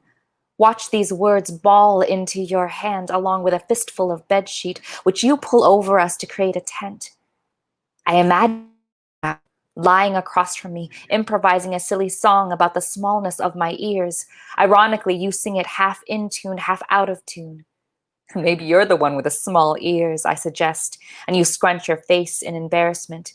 You're talented at many things, but music isn't one of them. Sometimes the image of you is clear right down to the curl of your eyelashes. Sometimes, especially when I'm hungry, I recall the shape of your smile and nothing more. Watch these phrases ink across an imaginary page, a whisper letter, folded twice, placed in an envelope, and mailed to wherever you may be. I will never forget your name, Evan, and I pray you will never forget mine. And so the entire book is actually a correspondence, like a whisper letter given to his missing lover, Evan. And Kay is the main character. He is a Jamaican Filipino feminine gay man, and he, because of the fascist regime and many people from the QT population having to go into hiding, he is his lover. They get torn apart and they end up going into hiding. And so this gives you a little bit better of an idea as to what it was like to be in hiding under this. Hello! A ball rolls towards the fence, and as the child comes to collect it, she peeks into the space between the wood. I see you! The little girl has just grown out of toddlerhood, with baby fat still present in her ankles and wrists. Molly? No, thank you. I saw you, young lady. Crossing the road without Mama is not nice. Molly giggles. That's not funny, Molly. I'm serious. Please hold my hand. Molly looks at me again through the fence. I shift just enough that she can't see me. Mama, look! What is it? Her mama reluctantly looks through the slit in the fence and sees nothing, since I hide from her glance, but I can tell by her silence that she senses me there. We are both quiet on either side of the fence, me not breathing, the woman listening for my breath. Okay. We're going to go now, the mother says, like an announcement, like she knows I am there. Molly, take my hand, please. They leave. I exhale. I peer through the slit again and see child and mother cross the street, Molly with ball in hand. I lean my head on the fence, looking through the opening, praying and praying for the van to come. My exhaustion and hunger make my eyes heavy and I nod off. I turn my left cheek onto the warm wooden surface of the fence post, and I can easily imagine it as a soft pillow. I shake my head, forcing myself to pay attention. I cannot miss the van. Don't miss the van, I tell myself. But my eyes are so heavy, and the sound of my grumbling tummy is muted in my slumber. In my dreams, I am 6 years old again. Ma came home with a new Sony stereo system. The Wright family was upgrading their sound system and donated the old one to her. I watched as she placed an album, also a donation from the Wright family, on the platter of the turntable. You watch this, huh? See this? Ma pointed to the fine hair at the end of the tone arm. This is a needle. When she lifted the tone arm, the platter automatically began to turn. She carefully and ceremoniously placed the stylus onto the record's first track. Clair de lune filled the speakers, filled our apartment, filled my heart. Don't touch this, huh? Ma said before heading to the kitchen to begin prepping dinner. I held the album cover in my hands. Liberace piano gems, it read on the cardboard sleeve. On it was a picture of a man beaming from ear to ear and wearing a silver cape. On the side was a superimposed image of his graceful hands covered in jewels and rings on the piano keys. I had never seen a man look like that before, smiling so genuinely and wearing such lavish clothes. Still holding the album cover, I began dancing around the room. I could feel the swoosh of air past my ears with every flourish of my hands, every waltz step through the house. The music sounded like birds just about to take flight. It sounded like eyes slowly opening in the morning. It sounded like fog dissipating in the warmth of the sun. I danced and danced through the house, bracing myself on chairs to lift my legs up, rolling along the floor on my knees, reaching up to the sky at the sensations in my body. What is it? My mother stood there, a plate of rice and beefsteak in each hand, staring at her child. Thank you.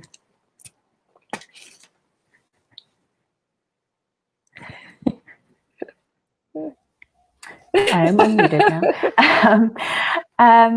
I'd love to ask you about Kay, but before we get into the story, I wondered if you could speak about the dedication. Sure. That you opened the story So with. the book was actually inspired by the Pulse massacre, and to refresh everyone's memory about that horrible incident. What it was that there was a killer who came into a Pulse nightclub for a LGBTQ Latino night, and sprayed a bunch of bullets into everybody, and 49 people died as a result of that massacre. And after that event, many people from the QT BIPOC community, so that's queer, trans, Black, Indigenous people, a lot of us wondered if we should buy a gun, if we should learn how to defend ourselves. And of course, we already knew that we were not safe. The simple act of just walking around at night is a risk that we take all the time. And there was something about that event that made me realize that we have to really consider our safety at this moment. And we have to take action. and then what is the price of fighting back? And what's the price of staying passive? So all of those questions were in my mind when I was writing the book, and that's what came about. Ask ourselves, like, what are the horrible choices that we have to make in the face of war? Saying goodbye to our loved ones, being in community with people we don't like, just playing along. All of these things are possibilities when we're facing war. And I do feel that we are about to face war. That we do have war on our hands right now, because this is a critical chapter in history. And I think we all have to consider that. Do we fight back, or do we stay passive? And why set the story in the near future? Well, I wanted it to feel like, just like with, Octavia Butler, where it feels like if I close the book and then if I wake up tomorrow, this could be the reality. I wanted it to feel like it was going to happen the next day, as soon as the reader was going to put it down. And what I didn't know, I certainly didn't know, especially right now since we're living through it. And I certainly did not know that it wasn't going to be just something happening tomorrow. It's something that's happening right now. That was terrifying. It was terrifying moving up towards the date of publication. I felt like every day that was passing was another day that people were missing the message of my novel. And how did you first meet Kay? Or how did that character come alive for you? Well, Kay was a person that meant a lot to me. This character really revealed all of the things that I'm ashamed about in myself. I've grown up in a community where anti-Indigenous sentiments were quite common. I'm very honest about that, because being of mixed race Asian heritage and being married in a nation, it's something I have to be very honest about. I have to deal with that I have to, as an ally, really consider the ways that I move through this world and the amount of knowledge I have in this world. And most definitely, I would say with my community, we have to make a decision as to whether or not we will be complicit in this, in the oppression of certain communities. And so with Kay, with the creation of Kay, I felt if there is a fascist regime, I had to create someone who had no escape. So he's Black presenting in this world. He's feminine. There's no way that he can wash off, as he says in the novel, there's no way that he's Black and he can't wash off the femme. It's not something that you can hide from, that you can pretend that you're somebody else, unlike other people who might be able to code switch and pretend and be compliant. It's not something that he could do. So I needed that. And I also needed to, again, call out the shortcomings of my community and asking them, demanding them to do better. And how did you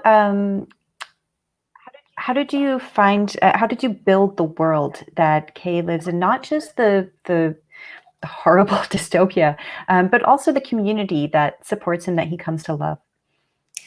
Well, I think that was something that I really had to learn under the guidance of my amazing editor, Jennifer Lambert at HarperCollins. Just constantly saying, you need to build the world of, like, the dystopian world, really build it from the ground up.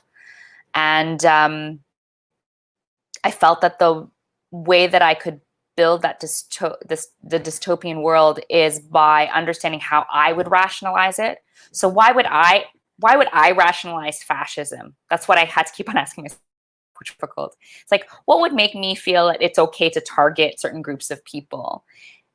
And the realization was, which was quite horrible, was that I already do. Many of us do.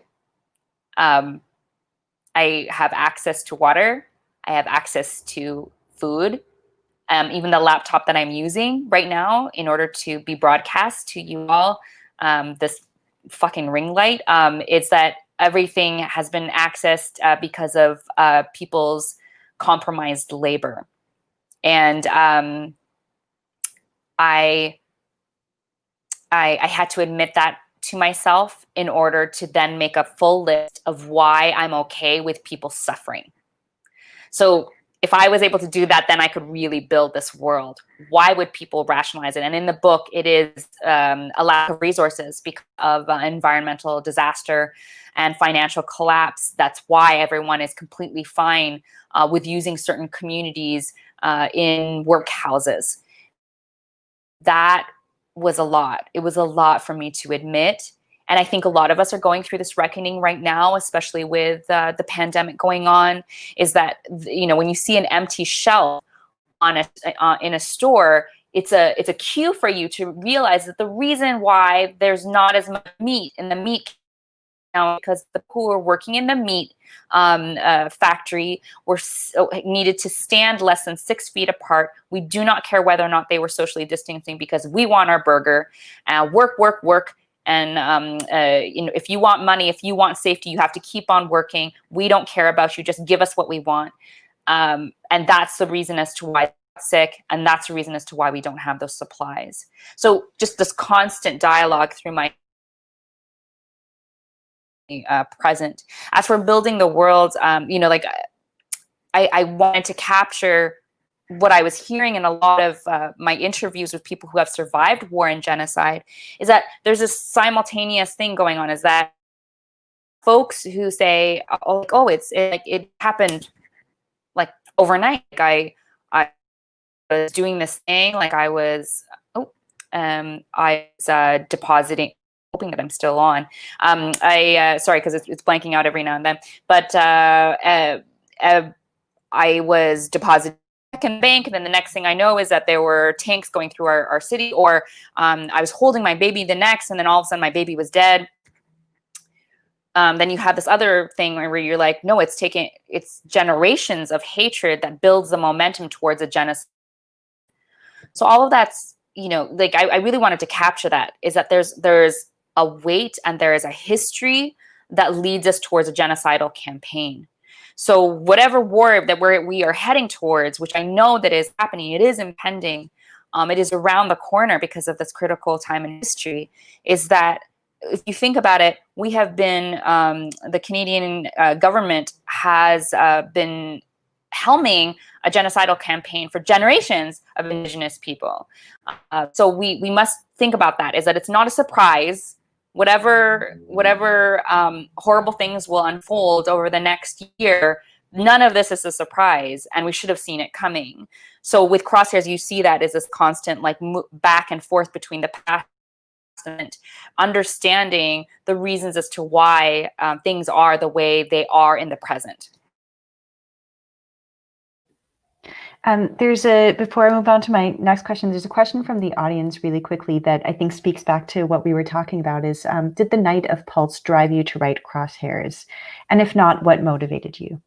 Oh yeah, I think that we had already answered that. So yes, absolutely. So just as mentioned, it was inspired by the shooting, and that the novel is to consider the price we have for being who we are. And that simply having the identities that we have could mean life or death.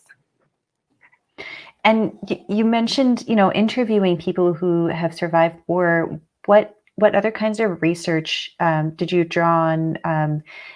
You know, and I'm also thinking about your acknowledgements. You know, I really just enjoyed seeing the list of people who you thank and the community that helped bring the story about. Could you speak to that a little bit? Sure.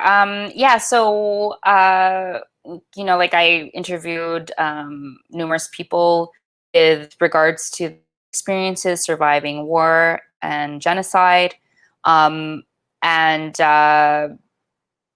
as well, I interviewed, I mean, like on a much lighter note, is that I did interview drag queens about their life, what it's like, and it, you know, getting down to like the fibers of their being. I was just so curious because I really wanted to capture that life with like in not a campy way, but also just the logistics of being a drag queen. Like I really capture like, you know, the hair removal and the amount of money that you get at the end of the night for groceries, and the foam inserts to create this feminine shape, right?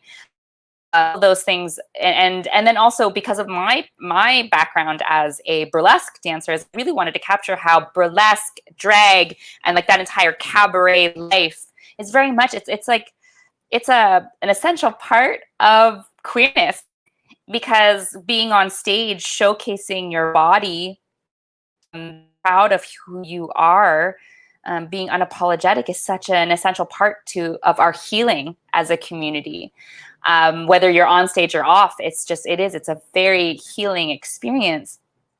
And so that was very important to me, is to really show all of the different facets of queer life, from like, you know, dramatic breakups to top surgery, fundraising parts, to yoga classes for trans elders. All of these things are beautiful parts, little slices of life that I wanted to capture, because, as I said, because of the fact that I do know that we are facing such a critical time in history, I don't know how safe it will be for me to continue being who I am. Yeah.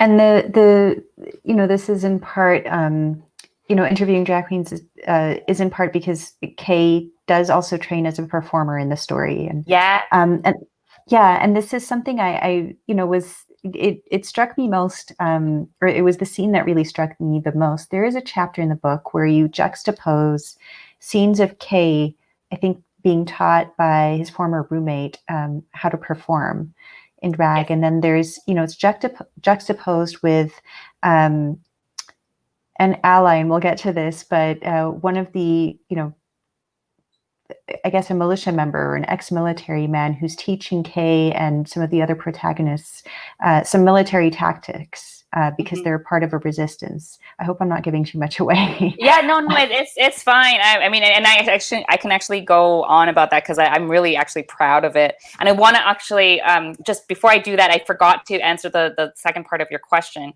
is that you were asking about the people who, like my accountability team. So there was a dozen people that were, that I hired to look at the book because I was telling the story. Some stories were outside of my community, and I wanted to make sure that I did it justice. So I always say this to, you know, budding writers and also established ones. We can do better. We can always do better. And I know that even with Crosshairs, I probably can do better. But those people were paid to make sure that they could tell me if I needed to improve, if I was depicting their community properly, respectfully, because if it is about the oppression of marginalized communities, I don't want to further oppress them by me doing a bad job as a writer. So that means that, first off, is that there is some kind of exchange. For us, it was a capitalist exchange, so I did pay them all. Although you can always pay people in like loaves of bread and babysitting, like any kind of labor that you can imagine. Also, you should be open to a no, as in this is not your story, don't tell it. Or no, you can do better. Please write this again. No, please take this out. But you always have to be open to them telling you the ways in which you can improve. It's so generous of them. Even if you're paying them, you're paying them so that you can improve. I'm amazed by it, but this will always be my practice. I don't think I will ever do it any differently, because it was a really beautiful practice, and all of the conversations that we had about ways that I could improve really helped to build the book to where it was by the time it was published. Okay, so yeah, about the shooting scene. So my brother, so this is my brother-in-law, Tyrone. He is a vet, and he taught me how to shoot. And that was amazing. It was an amazing experience because not only did he tell me about his experiences in war, which was so generous of him, but he also taught me how to shoot because I've never held a gun. Just like a lot of Canadians, a lot of us have never held a gun because of gun laws in this country, understandably, and awesome. I kind of don't want to be that familiar with guns, but I had to for this book. And I was really shaky and nervous because I'm not the most sporty person. I'm the kind of person where like I might throw like a Kleenex into the garbage and it'll just miss. And I'm standing right there by the garbage. Like I was thinking, what am I going to kill with these guns, right? And instructions of how to shoot, it sounded like to me like I was hearing a choreographer because I'm a performer, and it sounded exactly like that. So you're gonna do like a 5, 6, 7, 8, and foot down, up, and arms, arms, arms, and that's what it felt like when he to do. And because of that mindset, when I was like, okay, you know what? If you can learn choreography, you can learn this. When I figured it out, like where to put my body and everything, the first bullet that I shot, so like the first time I had a gun, it went right into the this little shape on the target. It went right into the head, and I was like, what? Who can be an assassin? Me? I can do it. So just know that if which author can I ask? Like, which author can I ask to be part of my zombie apocalypse team? That's me. Because I'm a sharpshooter. But yeah, like everything, like he taught me how to like load a gun. He taught me how to use an AR-15, like all of these things was really neat. And just like some basics of combat was really, all of this was like really neat. But I was eternally grateful just because I imagine like, a lot of the memories of war are painful, and he was so generous with his time. So that's why the scene is the way that it is in the book. This is another, I was going to leave all the questions to the end, but I kind of like that they're coming in now. So this is another question from an audience member asking, is this the first book that you've written with community involvement? And if not, how do you find this changes your original conceptualization of the story? No, I always try to make sure that if I am telling stories from characters who are outside of my community, that I'm going to go and ask people's opinion. I think it's important to do that, not just from your editor. And there's a reason why for that. Not just from your editor, is because a lot of times people when you get to that, if you look at like the structure of publishing, is that then you're looking at like majority white, cisgender, heterosexual folks, right? You want to make sure that you're bringing it to the community so that that you're not, that you're doing the best by certain communities. And you want that outside eye. It's for Scarborough, it was the same. I did the same thing, but it was on a much smaller level because it was just a smaller story. Like even though the characters were quite large, just a much smaller story. Whereas this project, because we were dealing with the convergence of several different communities banding together against this fascist regime, it meant that there had to be 12 of them. Like all 12 of those people contributed a great deal to the shape of the novel. And the conceptualization of the story, I could say that the basic storyline remained the same. However, the texture of it, the way in which I told that story, there were ways that I was challenged to be more responsible with my wording, because again, I grew up around a lot of racism, a lot of ableism, and even though I'm disabled myself, I am ableist. There were so many ways that I could improve the book, and they really challenged me to do that. But the concept of the novel remained the same. And there's an interesting role that allies play in this story. I was particularly struck by how they have this creed that they recite, and even within this story, they revise that creed a little bit. You know, you see them learning something. Do you want to speak to that about how you wrote in those allies, or what did their role in the story mean for you? Sure. So I thought, because I remember writing the book and trying to believe that change could happen. Because this is the thing, right? Is that there are many books about racism, transphobia, Islamophobia. There are books out there that tell those stories. I wanted to tell a book about how allies could change themselves. And that was challenging because I was having a difficult time. I was having a difficult time imagining it. I was like, wow, I can't even imagine it for science fiction. That's how I can imagine aliens. I can imagine big, like life-size mushrooms eating me up and spitting me out in an ocean. I can imagine all those things, but I had a very difficult time imagining how allies, like actual allies, could exist and actually act on our behalf. And I wanted to imagine them acting on our behalf so that we can actually rest, I think was like the big concept there. And so I was inspired by my partner, Nazba Tom, who's a generative somatics practitioner. They go by they and them. And so this modality, generative somatics, teaches one part of it is teaching people gestures and movements to help them build better relationships with people, communicate better, and heal from trauma.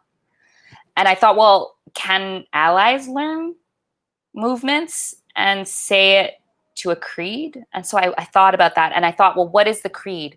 What if there is a creed that says everything that QT, BIPOC, disabled, elderly people want to say to people, and like what do we want them to do? So I came up with 4 lines, which is so funny because I have it written all here because of my TED talk that's coming up. It's, when I do not act, I am complicit. When I know wrong is happening, I open my heart and change. When change is led by the oppressed, I move aside and uplift. Well, that's the creed, based on so many different interviews with people where I'm like, what would you like allies to do? Like, if they were actually going to ally for you, what would that look like? And those are the 4 lines that I came up with. And the only way that they would make sense, because, you know, white supremacy tells us to operate from, you know, the shoulders up. You know, oh, I'm going to talk. I'm going to put a black square on my Instagram. I'm going to say, yay, protests. Oh, it's so tragic. But I'm not going to do anything about it because of the fact that white supremacy tells us to not act from here down, right? That we would have to enliven our bodies. We'd have to wake our bodies up so that we actually take action. And so the 4 lines of the creed would have to be said while doing movements that actually embody those lines. So all of that, I wanted it to almost feel like they were committing to like yoga practice, or like, you know, people who are privileged. It's like, if you're the way that they would commit to like learning hockey footwork. If you see like a guy in the corner, you know, doing hockey footwork over and over again, then he can learn allyship, right? So that's what I wanted. I wanted to imagine that they would take it seriously, they would do it every day, and that was part of the revolution. And it would arm them so that when the uprising would happen, they would actually have it in their bodies to act on our behalf. And that actually gave me hope. So let's see. I mean, it's funny because there are some critics who were looking at the novel saying, oh, it's just so cringeworthy, that allyship creed and the movements. And I thought to myself, great. I'm so glad it's cringeworthy. Because if it's cringeworthy, it means how much has white supremacy been indoctrinated and ingrained in your body that it feels weird and it feels shameful to do movements and say those words. Great. What a wonderful jumping off point for your journey of allyship.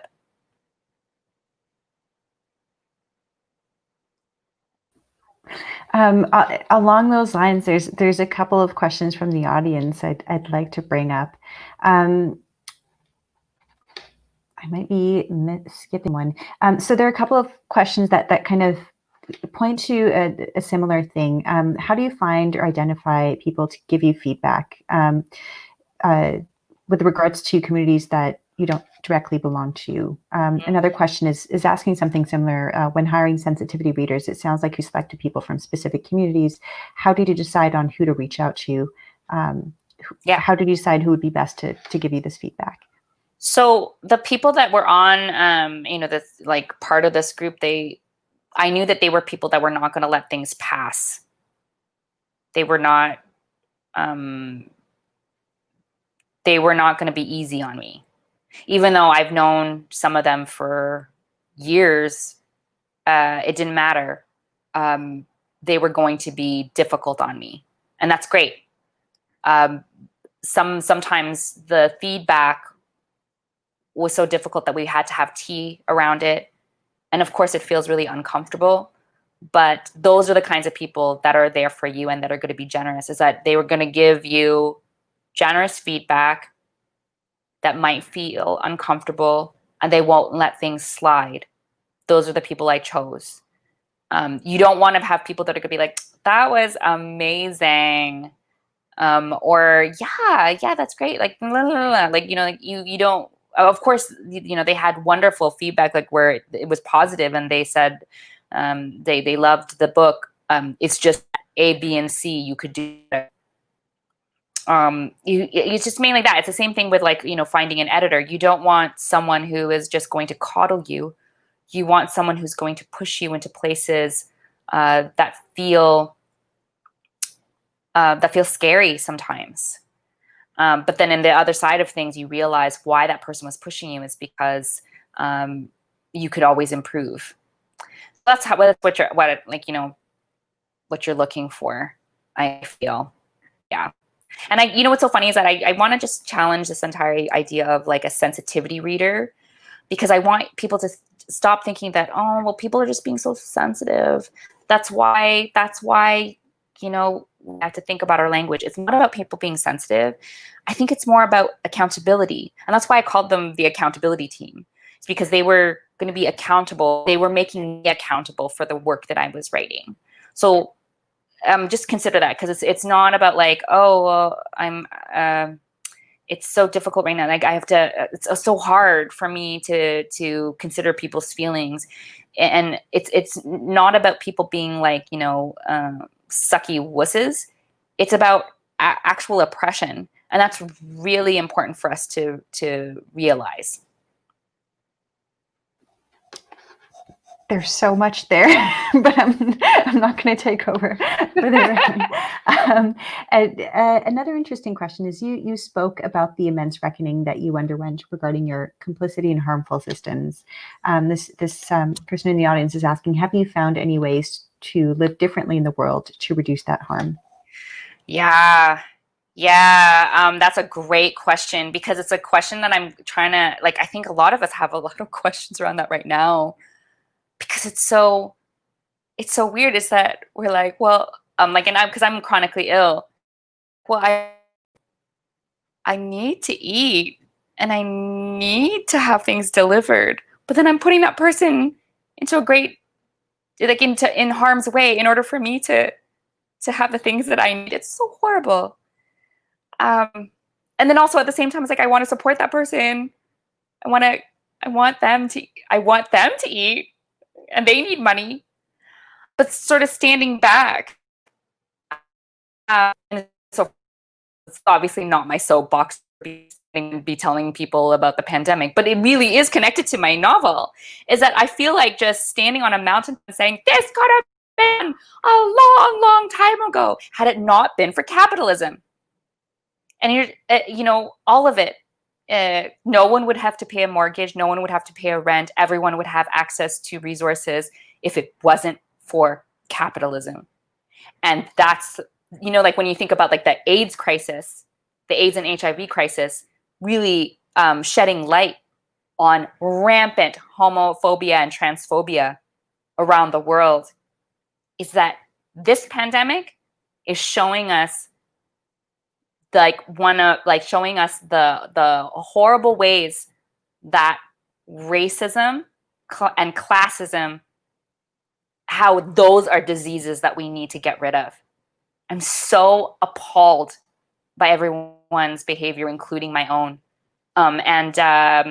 So for me, I think, you know, I'm really considering ways of being that are not capitalist. And I just have more questions than answers. That's what I have to say about that. Yeah.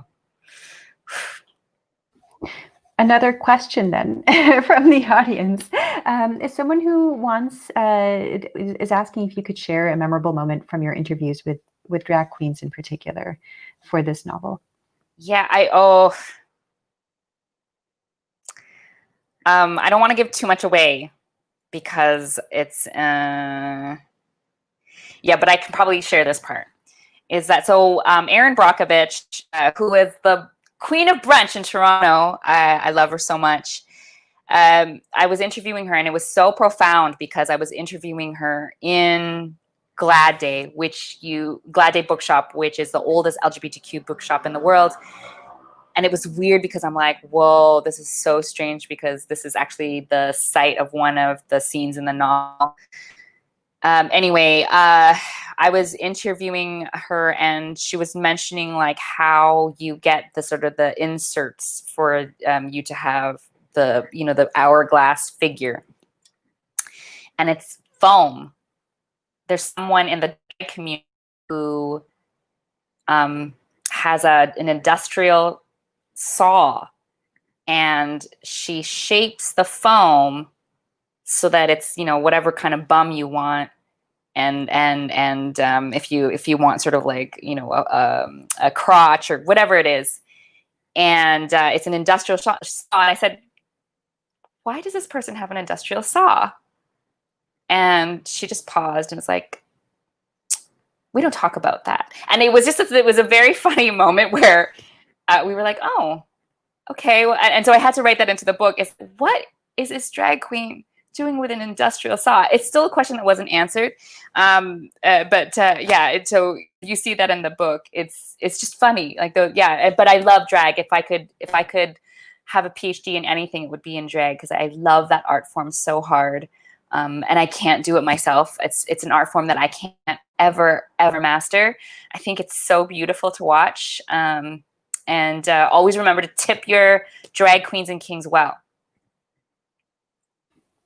We're down to just a few minutes remaining, and there is one more question from the audience that I wanted to get to. It's a follow-up regarding accountability readers, and I think you know, it's for those who might want to do similar work in outreach and being accountable for their stories. I guess they're asking, were these people that you already knew? Were they already part of your community, or did you? How, you know, even logistically, did you find the right people to be reading your story? Yeah. So yeah, this is a great question. Okay. So I was able to talk to people who I knew, just because in activist circles, it's pretty easy to find people who I can have difficult conversations with, and we can respectfully talk about ways that the text can improve. However, I understand that some people might not have friends like that. If you are approaching people, I would strongly suggest is to say, like, this is what it is. But I completely understand if you don't have the energy resources to be able to deal with this right now, even if I do pay you. But this is like just being really clear about the parameters of things and making sure that you respect their time. Just because I have been approached to be. Again, I hate that term, sensitivity readers, but I've been approached to look at a manuscript, and I just, you don't know me, this exchange feels like it feels really disrespectful.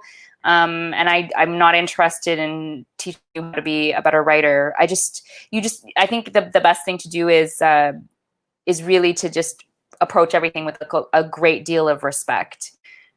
That's my, yeah. We have, I think, 2 minutes remaining, 3 minutes remaining. I wondered if you could tell us about the title. How did you land on Crosshairs? Sure. Oh yeah, and this is the first time someone's asked me the question. I'm surprised. So for Crosshairs is that Crosshairs is if you look inside the sights of a gun, it's not all the time, but sometimes you just have to line up the sights like this in order to shoot something. But sometimes if it's on a scope, then it's a crosshair. So it's like 2 lines that are like this in order to shoot your target. And the sensation that happens through your body when you're looking and you can see the crosshairs is something that I wanted to capture in the book. Is like there's a decision that's being made to kill that thing. Is that I'm making a decision that that thing deserves to die. And so I wanted to. That's what I wanted in the title. Is it to be that heavy? Is that there is a decision being made as to who is going to live and who is going to die. What a note to end on. I know, right? I know. It's not an easy read. I totally get it. But it's not an easy read, but I highly recommend it to anyone in the audience who hasn't had a chance to read. It is wonderful, and I think there is a general announcement to that end. Kim, is that for you to? Yeah. Over to you then. First of all, Samia and Catherine, thank you so much. I honestly could have just let you guys go all night. It was a great conversation. Thanks so much.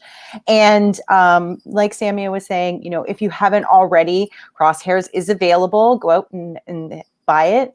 We have it available in the Another Story bookshop in the Word on the Street digital marketplace. And of course, if you guys aren't familiar with the website, it's wordonthestreet.shop. Thank you once again, Samia and Catherine, for joining us. Have a great evening. Enjoy the rest of your evening. Thank you so much. Thanks, everyone. We're going to take a 10-minute break and return very soon.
Welcome back, everybody.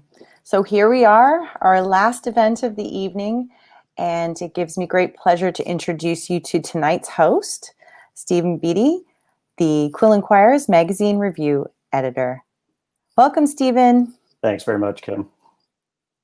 And thank you very much to everybody at Word on the Street for having me this evening. It is a great pleasure for me to be able to speak with tonight's reader because I found this book to be incredibly admirable, which is not to say that it's not disturbing. And, you know, I think we're probably going to get into some fairly dark material in this conversation, but it's an important book, and I'm very glad to have been able to read it. So the way this is going to go, there's going to be a short reading at the beginning, and following that, we're going to have a discussion that's going to last for about 35-40 minutes, and the audience will have an opportunity to ask questions during that discussion. If you enter them in the chat function on your screen, they can be fed to me, and we can get to as many of those as we have time for. And I am hoping that we're going to have time for some audience questions, because I'm sure that the material tonight is going to spur some very interesting and provocative discussion.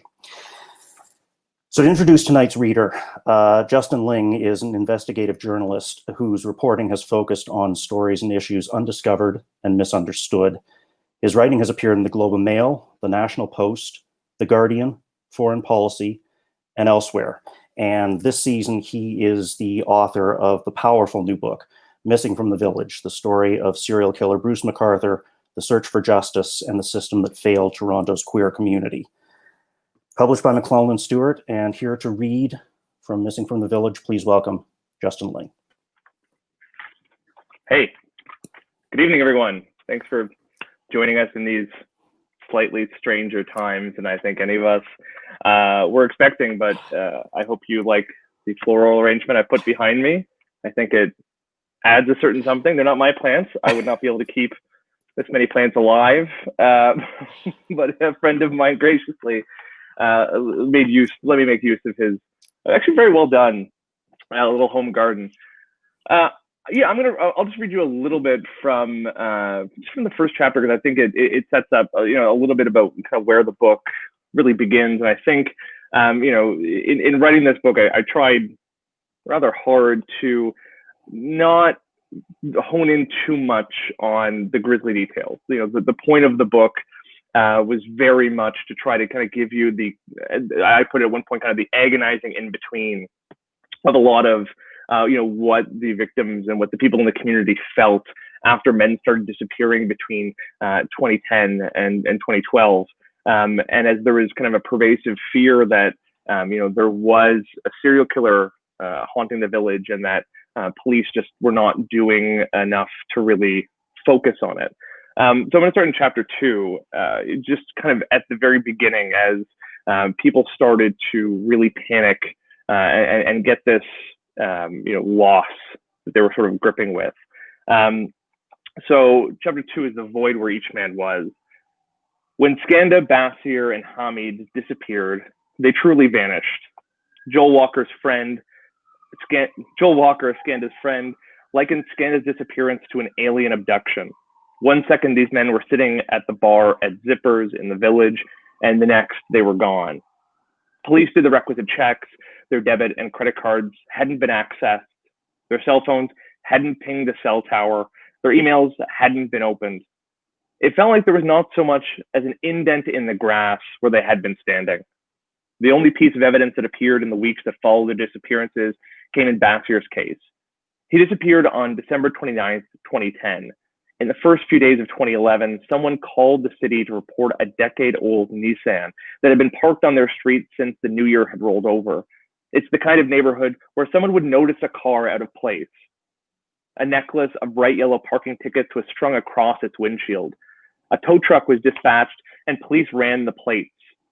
The car was registered to an Abdul Basir Faizi, 44 years old, of Brampton. Of all the places within Toronto city limits for his car to be, Moore Avenue was one of the least likely. It was a 10-minute drive northeast of the village and the opposite direction from his home. On that stretch of the street, there were only single-family homes and a small park.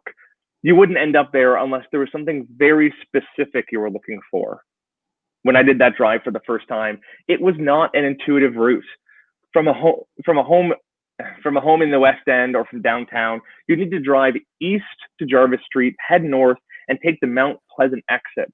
Then drive along the winding street, passing dozens of residential streets before finally taking a sharp right onto Moore Avenue. It was an inflection point on the mystery. Why would Bassier stop there? There would be ample speculation in the months and years to follow. A local newspaper opined that Moore Avenue, flanked by the Mount Pleasant Cemetery on one side and a park on the other, was an opportune spot to dump a car. That would compel internet sleuths who may have read one too many Agatha Christie mystery to suggest that Bassier had been buried in the cemetery. When they found the car in early 2011, however, a search turned up no evidence of foul play. They guessed Bassier had simply taken off and left his car somewhere it wouldn't be immediately found. His family tended to agree.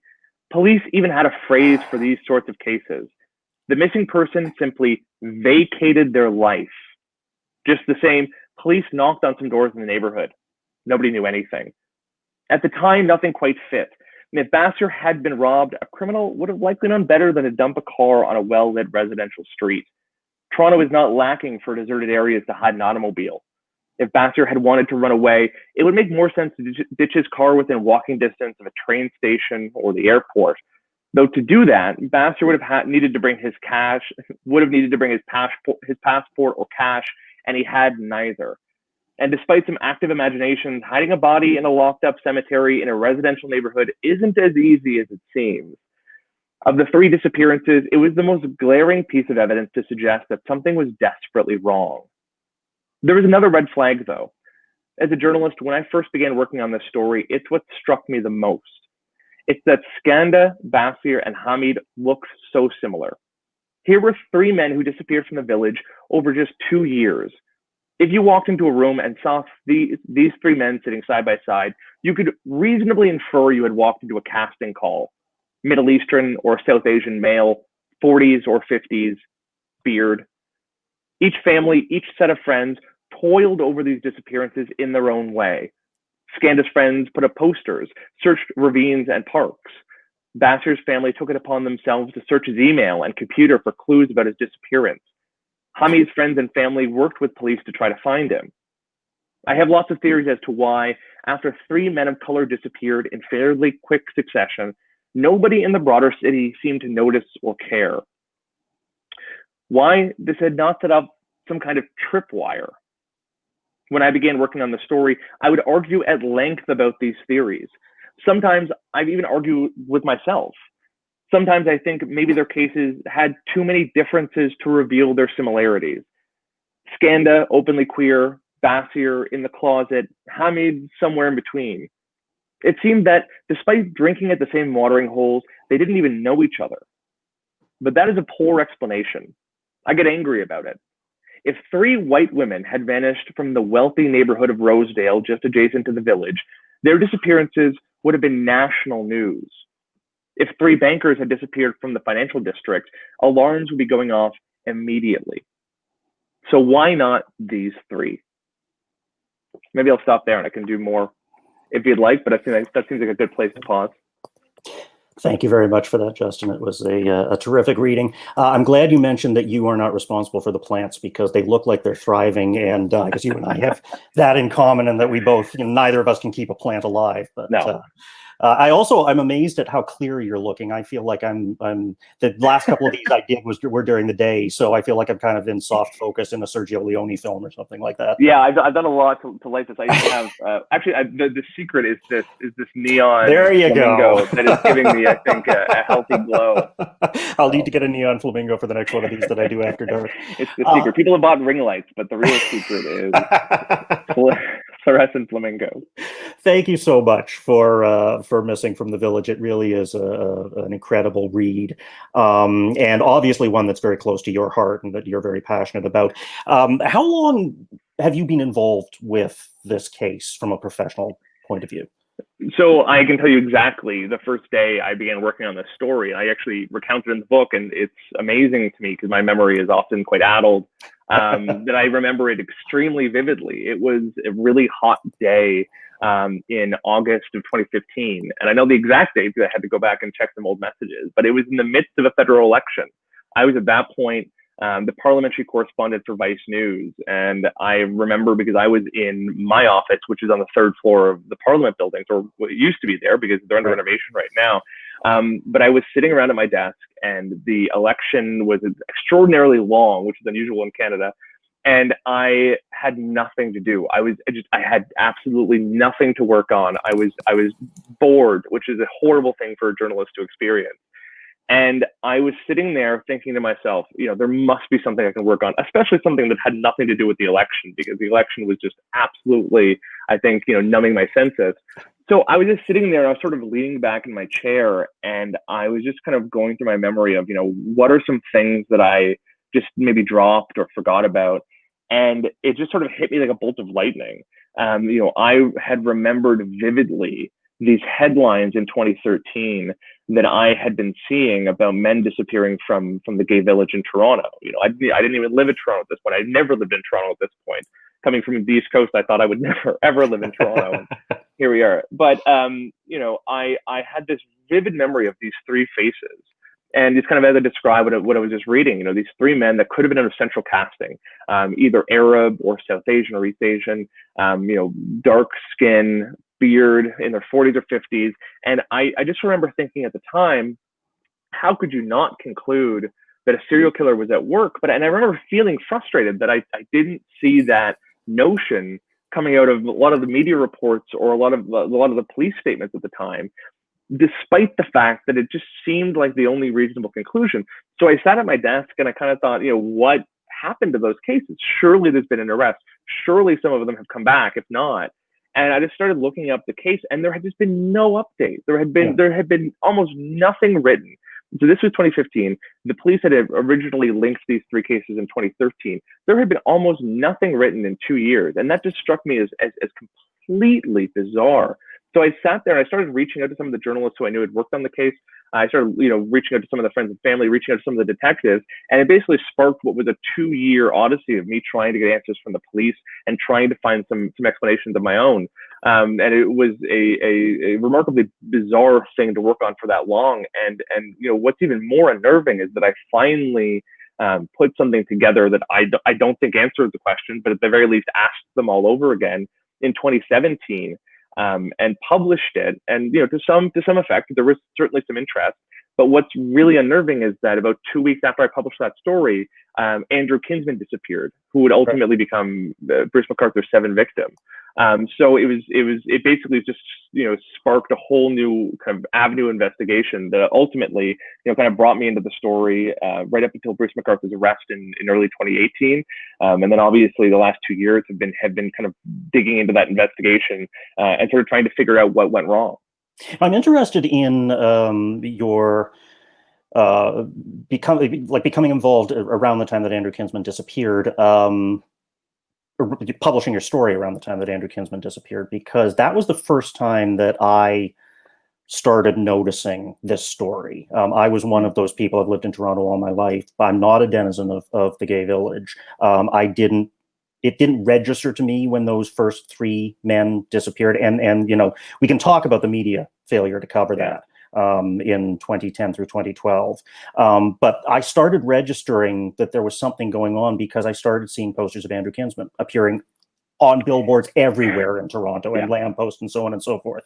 And my immediate impression was the reason that was my first inkling that there was something going on was because Kinsman was white. And that was what sparked all of the attention. You go to some length late in your book to say that that's not a sufficient response. I wonder if you could maybe talk about why you think that response is limited. I totally understand it, and it is a really, and it was a belief that I think I held for some time, and it was actually a friend of Andrew Kinsman who really helped break me from that notion. Right. What she really hammered home is it was not about ultimately his skin color.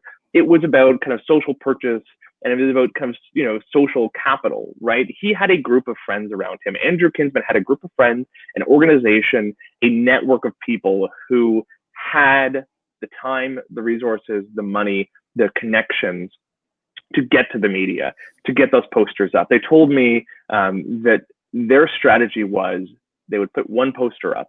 If the poster came down, 2 more posters would replace it. Right. If those 2 came down, it was 4. So it was this exponential growth. And, you know, I think if you lived in Toronto in the summer of 2017, you would not be able to walk anywhere in the city without seeing Andrew Kinsman's face.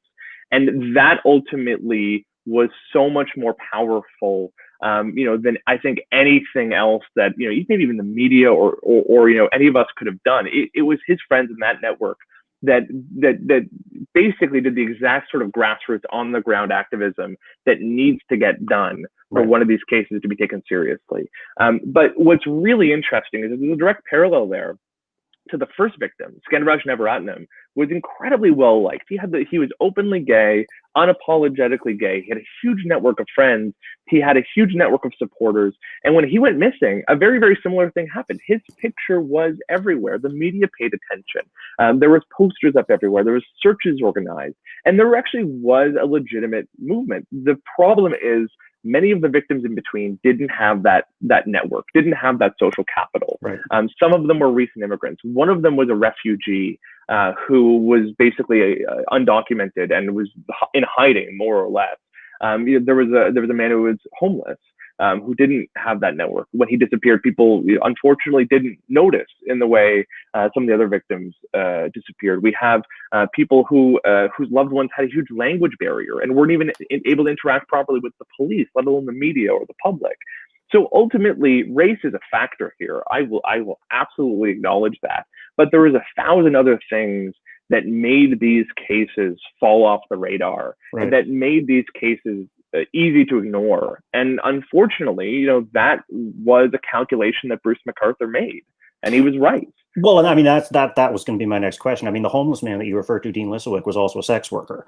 The first 3 who disappeared, Skandaraj Nevaratnam, Abdulasir Faizi, and Majir, who he was known in the village as Hamid Khan, were all, as you say, either Middle Eastern or South Asian. One of his later victims was one of a refugee who came across on a boat from Sri Lanka that was carrying, you know, some 400 Tamil refugees. To what extent does that marginalized identity, to what extent did he prey on those people who are doubly marginalized? Number one, they were queer. Number two, they were either racialized, or in the case of Dean Lissowick, he was a sex worker. Do you think that was intentional on McArthur's part? I think so. I mean, it's really hard to say, you know, to some degree, whether it was intentional and he was just, you know, he understood our social failings so acutely, that he made the deliberate choice to target sex workers, people who are housing insecure, refugees, immigrants, and people who have maybe a language barrier. Maybe he did calculate that he knew that society, that the community to some degree, that the media for sure, that the police would not bat an eye when these people disappeared. Maybe he just stumbled into that realization. It's almost irrelevant, to be totally honest. You know, it's our failure for allowing that to happen. You know, we shouldn't allow these vulnerabilities. We shouldn't allow a society where people can fall off the map and that there's no kind of alert mechanism triggered. You know, the police this is the most, I think one of the most galling things I learned about this story. After the Picton inquiry, of course, we all remember that Robert Picton abducted and murdered sex workers from Vancouver's downtown east side, particularly Indigenous sex workers, largely because he knew that they could go missing and the police wouldn't care. And he was right. And he managed to do that for many, many years. And I'm not sure we're ever going to know the extent of the women he killed. After that case, there was a public inquiry led by a former justice, Wally Opal, that said, the only way we're going to stop this from happening again is if we take missing persons cases seriously, particularly for those who don't activate our collective alarm system. The only way we're going to solve these cases and prevent future serial killers is by having a national public-facing database of missing persons, particularly long-term missing persons, that lets the public know who's out there, who's missing, and hopefully activates people to care about them and find them. And two, if we have dedicated missing persons teams in our police forces that will actually continue to go back and look at those long-term missing persons cases and continue to use a more particular set of skills that maybe beat cops don't have. Neither of those things were done by Toronto Police, the country's largest municipal police force. read that report. We know they read it. They ignored it. They didn't do either of those things. And where's the accountability for that? That's the part that really always comes back to me. You know, where is the accountability for not doing that? Eventually, they went and set up a missing persons unit. I think it's still underfunded and under-resourced. Eventually, they began using some of the public-facing databases, but not to a large degree.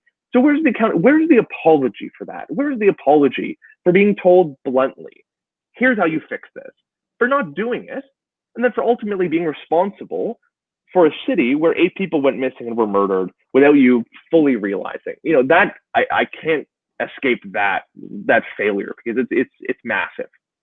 You talk towards the end of the book about the recent push to defund police in municipalities, both in the United States and in Canada. And you come out not in, you know, you come out in favor of defunding the police, but not entirely taking away all of their resources and so on and so forth. But one of the things I found interesting was your suggestion that perhaps where it comes to missing persons, the police are not necessarily the best positioned to investigate disappearances like the kind that we saw in the Gay Village between 2010 and 2017, but that some form of a group of social workers or that kind of thing might be better able to understand or comprehend the circumstances. And then once there has been a determination that there has been a crime committed, then you hand it off to the police?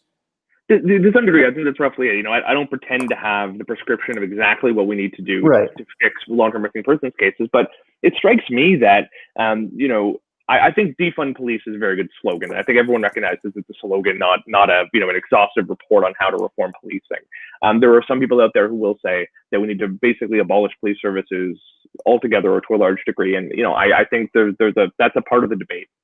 But from my perspective, you know, I've looked at these cases. There is work done on these missing persons cases that civilians can't do.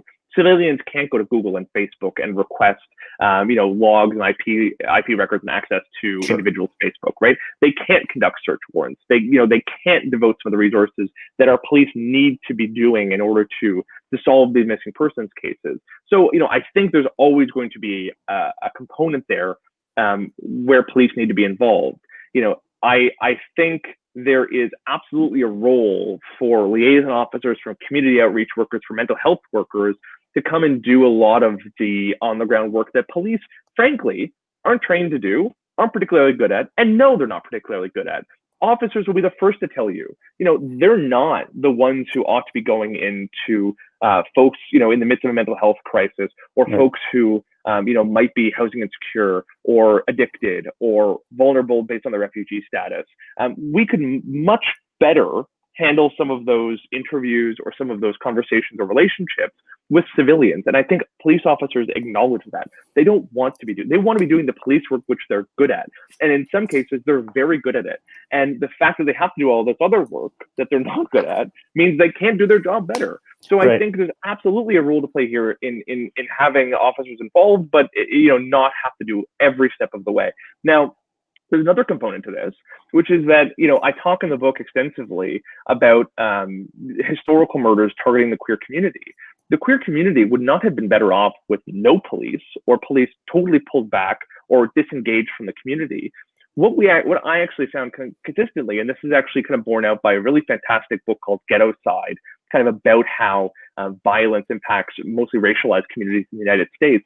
And it's that police often go into these communities without an eye of solving murders or solving crime, but with an eye to sort of bring down the weight of justice and to do kind of the broken windows philosophy of policing, where you go and make arrests for people who are loitering or breaking windows or spraying graffiti, or in the case of the village, you know, visiting bathhouses, performing sex work, you know, using drugs. And instead of solving murders or investigating long-term missing persons cases, they're harassing them for their sexuality or for their race. And I think, you know, if we had a system where police actually went in and devoted the amount of time they spent busting up cruising parks, actually trying to investigate homicides, I think we wouldn't be in this spot.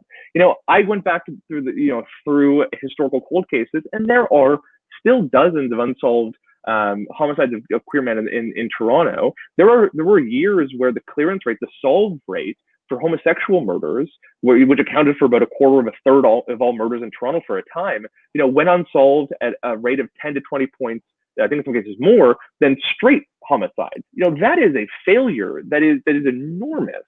Right. And so I think defunding the police is a good conversation to have, because we need to talk about having fewer officers going harassing sex workers, having fewer officers going around and arresting drug users, and having more officers solving murders and looking into long-term missing persons cases. We will be better off when there's fewer killers on the streets. We're not necessarily better off when there's more queer people in jail for providing for doing survival sex work or for dealing drugs. Right. I'll tell you what I thought was one of the most galling comments that former Chief of Police Mark Saunders made. And this was during the interview that he gave to the Globe and Mail when, ironically, you were overseas covering a different story. Very frustrated by that. It comes across in the book. I was very frustrated. But the comment he made, and I remember him making this comment at the time, but I was reminded of it when I was reading your book. He said, "We knew that people were missing and we knew that we didn't have the right answers, but nobody was coming to us with anything." Nobody. And in that statement, which I remember infuriating all sorts of people, he basically put the onus on the community to solve the crime themselves. Yeah. And so, in the book, I think you can hear the rage dripping off the page, because I was furious writing it, furious editing, I was furious rewriting it every time I went back. Let me start by saying this. There were officers in the Toronto Police Service, a number of officers, who were the ones who originally connected these cases, who were the ones who cared deeply about these missing persons, who ultimately solved the case. And we're actually talking about the same officers. Many of the officers who first joined the investigation in 2013 were the same officers who found Bruce McArthur through some really good detective work in 2017 and ultimately arrested him. They actually found him in between that in 2013 when they first connected him to the case, but unfortunately didn't have enough to consider him a suspect. Those officers are the ones who, did the laborious work of going through, outstanding missing persons cases and finding out that there were 3 men who looked and appeared so similar. They're the ones who devoted significant resources to this investigation. They're the ones who cared deeply, and I know carried this case with them for many, many years, and were frustrated that it wasn't solved. So, I have a tremendous amount of criticism for the Toronto Police Service. But before I get to that, I think it's really important to note that there were about a half dozen, maybe a few more, police officers who stayed on this case, and ultimately we have them to thank for Bruce McArthur's arrest. Because I didn't solve the case. I don't think anyone else was going to. I think the officers involved in Project Houston and Project Prism were the ones who ultimately cracked this case through some very, very diligent police work. And I can tell you that they care deeply about these men, regardless of their immigration status, regardless of their sexuality, regardless of their race. And I think that should be commended. And I think to some degree, Chief Saunders is just forever trying to give those officers credit. Here's the problem. The initial investigation into one of the missing persons cases, Skandaraj Navaratnam, was built on a outlandish tip about cannibalism. It was a 12-person investigation with significant investigative resources to follow up on an allegation that there was an online cannibal ring abducting and murdering men in Toronto. 12 investigators, significant resources, when one very diligent officer found out that it wasn't one case, it was 3, and that ultimately this whole cannibalism thing was just nonsense. The Toronto Police at the time, then led by Bill Blair, let's remember, who's now the federal public safety minister, reduced the investigation down to 2 or 3 officers, significantly cutting back the resources. Those officers continued working and did fantastic work, but ultimately the entire investigation was shut down and left to lie fallow for years. The Toronto Police Service continued to have people go missing. It had Sarush Mahmoodi disappear in 2015. It had Krishna Kumar Kanagaratnam disappear 2015, 2017. It had Dean Litzowick disappear around 2017, 2018. It had Salim Essin disappear, not 2018, 2017. Salim Essin disappear in early 2017. It had Andrew Kinsman disappear in June 2017. So you had all these people going missing.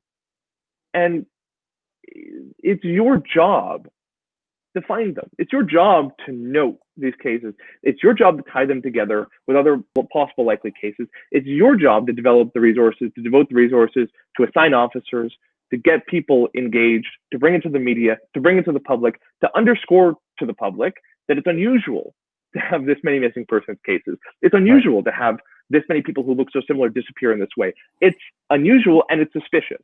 The Toronto police didn't do that. The Toronto police failed in every respect to do that. Even in 2013, as officers were treating this as a serial killer investigation, they refused to say those words to the public. They consistently downplayed the severity of these missing persons cases. They consistently suggested that there was no foul play involved. They did it again in 2017, even as the evidence was mounting there was a serial killer. They consistently gaslit the community and suggested that there was nothing amiss. Yeah. You know, it's just unbelievably frustrating. You know, and I think Chief Saunders has never fully been held accountable for this. He's retiring, and you know, I wish him the best. But I don't think there's ever been a full reckoning of the level of mismanagement and incompetence that led to this many people dying. I hope that there is an external review that I think will expose a lot of that. And I hope this book contributes that to some degree, but there's never been a full accounting for this. And it's very, very frustrating. And I think that goes to the mood in the village at the time. One of the things I do admire about the book, I have to say, is how even-handed you are when talking about the police. And when you talk about people like Hank Nzinga and some of the other detectives who did, very careful on the groundwork, you go out of your way to give them the praise that they're due. At the same time, you also present a very frightening history of the experience of the LGBTQ community in Toronto at the hands of the police, going back to the bathhouse raids in the 80s, right up to the way that, the trans community continues to be marginalized, particularly trans women, and most particularly trans women of color, and so on and so forth.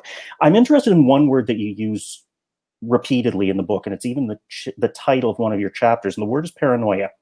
You talk about a meeting, I think after Andrew Kinsman disappeared, there was a meeting at the 519, which is an activist community center in the gay village, that you attended. And it was basically just, the community coming together to talk about what was going on and to trade, information and ideas about, how to keep safe and so on and so forth. You suggest that the dominant mood at that meeting was paranoia. And I wonder, my understanding of that term is it's a fear without basis in reality. But given everything that the LGBTQ community has gone through, it seems to me that fear that they had at that point was perfectly reasonable and perfectly rational. So I'm wondering why you use the word paranoia to describe the mood at the time. I think the phrase that was, rattling through my head was, and maybe it's a misuse of the term, or maybe I'm abusing it a little bit, but it's, just because you're paranoid doesn't mean they're not after you. Right. And I think that's really what was in my head, because, the Toronto police tried to suggest it was paranoia, and the description that you gave tried to suggest that, there was no evidence of foul play, tried to suggest that, this level of concern was unwarranted, tried to suggest that there was really no safety issue at play, that people in the village were entirely safe walking the streets. Right. But in fact, that's never been the case. I mean, and this goes back to the 1970s. There's I think the question from the public about, or from the audience about, history repeating itself. There was a feeling in 1968 that if you walk the streets of Yonge Street at that point, because that's where the village was at the time, if you walked Yonge Street, the likelihood of somebody driving up in a car and hitting you with a brick was high. Right. And they were right. It was very high. There was a feeling that if you were queer and walking down the street, there was a paranoia that an officer, a patrol car might pull up and ask you to get in, but they might drive you down to Cherry Beach or somewhere on the Portland, beat you up, take your shoes, throw you in the water, and let you walk home alone. And that paranoia was right, because that happened. I actually spoke to an officer who had that happen to him, which is just absolutely galling to me. There was a feeling in the 1970s that you would very possibly bring someone home with you, or have someone come to your place, or have someone accost you in the street who would murder you. And they were right. And there was a feeling, a paranoia, that the police would not treat that case seriously, that they would not solve the murder, and that they would not devote resources as they would if a straight person had been killed. And they were right. That was entirely a reasonable paranoia. There was even, I mentioned it really briefly, but there was a song written in 1978 called Third Homosexual Murder. No, and it was a Forgotten Rebel song. It was actually, it was, and you actually find on YouTube, it's actually not a bad, mid-70s punk song. It was a song written from the perspective of a serial killer telling the queer community, I've killed all these other fags and you could be next. Yeah. And, that paranoia was well founded. That paranoia continued up into the 80s with a paranoia and a feeling that if you ran a queer business, there was a very good chance the police would break down your door and arrest you on trumped up charges. And they were right. Through the 90s, that paranoia was well founded. There was a paranoia in, around Ontario as, Julian Fantino was launching child porn crusades against queer activists. Right. Continued paranoia into the 2000s as men were going missing and as sex workers were being harassed and targeted, as cruising grounds had undercover officers going in and arresting people. So I maybe you're right. Maybe paranoia is maybe I'm being a bit cute with it. I'm making a commentary because the paranoia is always kind of put back on us as we're over compensated. We're too fearful.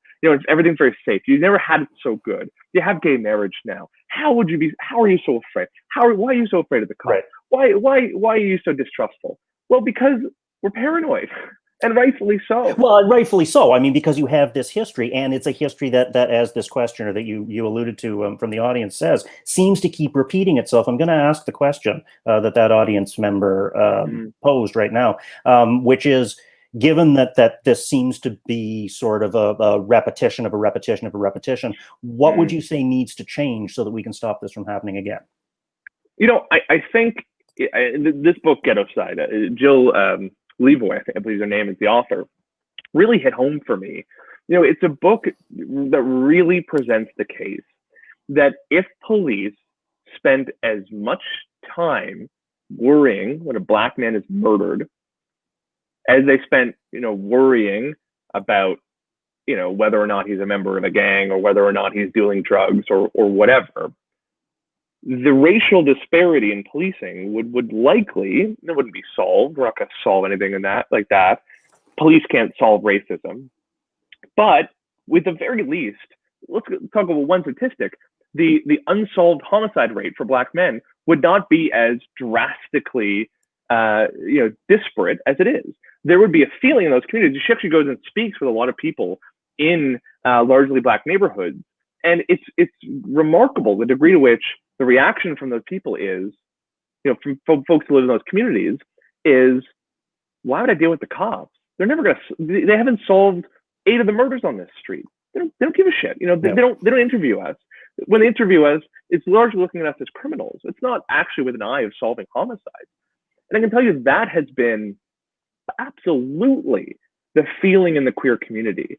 And, I spoke to people who went into police stations, who bore their soul, and, whose friends were telling them, why would you bother dealing with cops? They're never going to take these cases seriously. Right. They're never going to solve them. They went in and they bore their soul. They revealed, really personal details about themselves in hopes that information could help solve their friend's disappearance. And, the cops in some cases said, thank you for the information, wonderful. And then the cases went unsolved. Yeah. So, it has consistently, the police have consistently, proven, the concern that they don't take these cases seriously. There was a real possibility that if Andrew Kinsman hadn't gone missing, and that if Bruce McArthur had just, say, gotten hit by a truck and died, these cases never would have been solved, and there never would have been additional resources, and they never would have been properly connected. So, if you want to talk about how to solve this problem and stop this from happening again, devote real resources to the actual crimes that threaten our society. Devote real resources to long-term missing persons cases and homicide investigations, not to morality and drug busts and vice squad things. There was a point, and I confess that I haven't, because it's quite hard to do this math now because we don't have a morality squad, we don't have a vice squad. But there was a time in the 1970s when the budget for morality and vice squads, which largely just harassed sex workers and bathhouses, was roughly double that of the homicide squad. Yeah. And so at that point, you start asking the priorities. the Toronto Police Service for a time cared more about what men were doing behind closed doors than they cared about if whether or not one of them was murdered. Right. So I think at that point, your priorities are all wrong. You're never going to close that gap. You're never going to solve homicides of queer people if you don't give a shit about investigating them. Right. I just want to, we are running out of time, but I just want to refocus the conversation a little bit off of the police onto you as a journalist and telling this story, because one of the things that I really admire about this book is that you don't ascribe motive to MacArthur. You don't really go into his head a lot. You spend more time humanizing the victims in this. And there's been a lot of talk recently about a kind of true crime writing that re-victimizes people who are the victims of really horrendous crimes, like Bruce MacArthur's victims. What do you feel is your responsibility as a journalist in telling these stories? And how do you go about ensuring that you do it with empathy, which is one of the things that you talk about at the end of the book? Yeah, I mean, it's quite simple. My ethos is do no harm, right? I have no interest in writing a book or writing a story or producing a movie or whatever that ultimately hurts more people than it helps. I didn't write this book to be an enjoyable beach read, right. And if you read on the beach and you take something away from it, that's wonderful. But I think there is increasingly an industry that creates pulp books to be enjoyed in a way that I think is kind of grotesque, to be totally blunt. And I'm sure at some point I'm going to offend a true crime author, and I don't feel too bad, to be totally honest, because there have been parts of the true crime industry that have actually destroyed lives of people who are already victimized anyway. Right. Lives of people who are now facing an inundation of true crime buffs who are emailing them and calling them and texting them. In some cases, and there's this really odd happening right now in this space where true crime buffs try to solve the case themselves, even if it's already been solved. I mean, that doesn't seem to matter to them. They want to be, Sherlock Holmes, and they'll start accusing innocent people of homicide. Or in some cases, in this case, a lot of these nut jobs insisted that one of the victims was in on it and started harassing his friends and family with this conspiracy theory. Right. That's horrible. That is, and if you're doing anything that enables that, you have to really sit there and evaluate your life choices. There's podcasts out there that spend their time, reading details of horrible murders that for many people is the worst day of their lives, and laughing about them and making cute jokes and sexualizing the offenders. Why?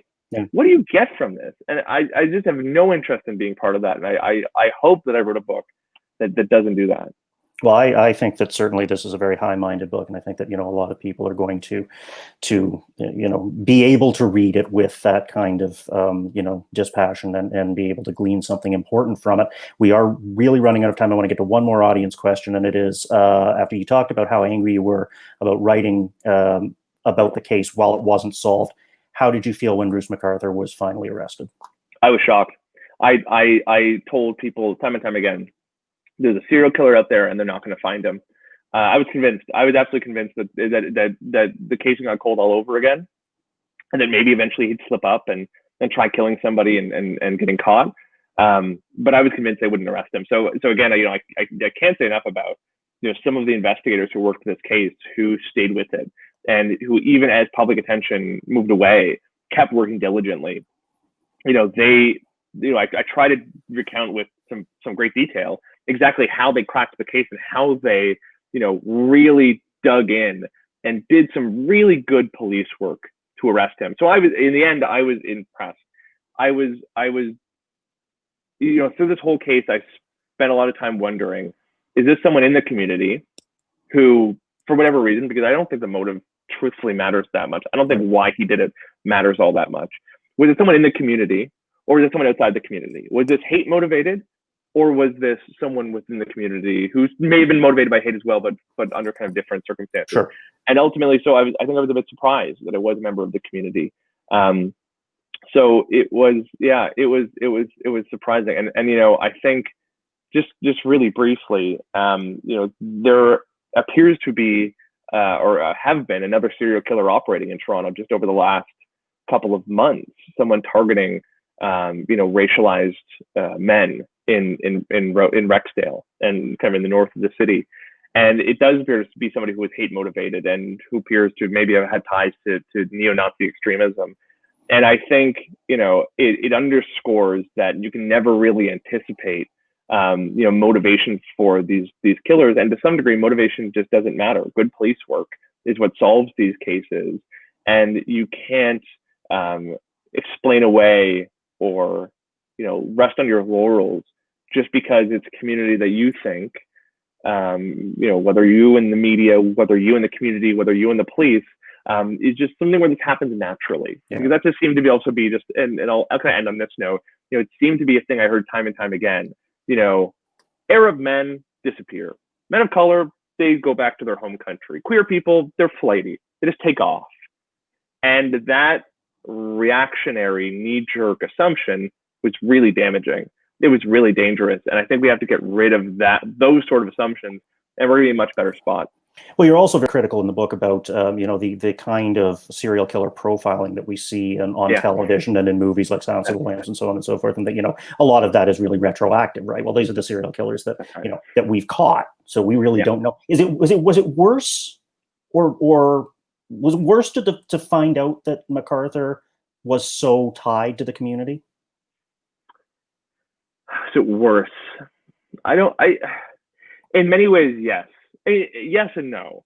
It was worse because there was this feeling of, you mentioned that 2017 town hall. Yeah. One of the, I spoke to people there, and there was this feeling of, is he in the room with us? Right? There was a constant feeling of people there. So it's not as though we were flabbergasted at the idea. It is troubling because it meant that you were overlooking someone that you might see every other day.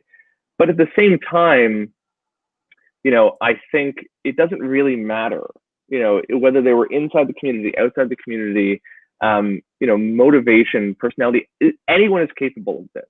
Any person, I think is capable of this with the wrong brain chemistry, with the wrong motivations in their head. It could be kind of anybody. And this criminal profiling that you mentioned does create this sort of cottage industry of people thinking that you can sort of calculate who is and is not a serial killer, or who is the right profile for this case and who's not. It's mostly quackery. And I think it's actually, in this case, I think it was to some degree dangerous as people tried to, ascribe who they thought the likely culprit was. And we're always wrong. They can try to pretend they were right now, but they were wrong.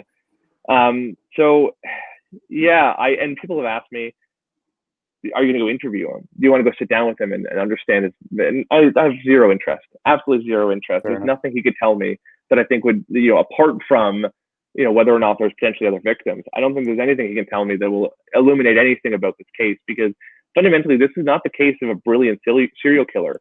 This is the case of a system that failed. Right. The system that let him get away with it. I think that if anybody in Canada or beyond, for that matter, wants to be illuminated about this case, and in fact the relationships between systemic violence, actual violence, and so on, they should pick up your book, because I really think that it's a stellar piece of work. Justin, thank you. I wish we had more time. Thank you for this interview. Thank you for this conversation. Thank you for Missing from the Village. And it's been my privilege. Thank you both. Thank you, Stephen. Thank you, Justin, for joining us this evening. And thank you, Stephen, for the shout out. But just a reminder, Justin's book, Missing from the Village, and books by all of our presenters are available from Another Story Bookshop at our digital marketplace at www.wordonthestreet.shop. Thanks very much, Stephen and Justin. Have a great evening. Cheers. This concludes our first day of WOTS Books and Discovery stream at the Word on the Street. Thank you so much for joining us. Please remember to join us again tomorrow. We start at 10 a.m. Have a great evening, everyone.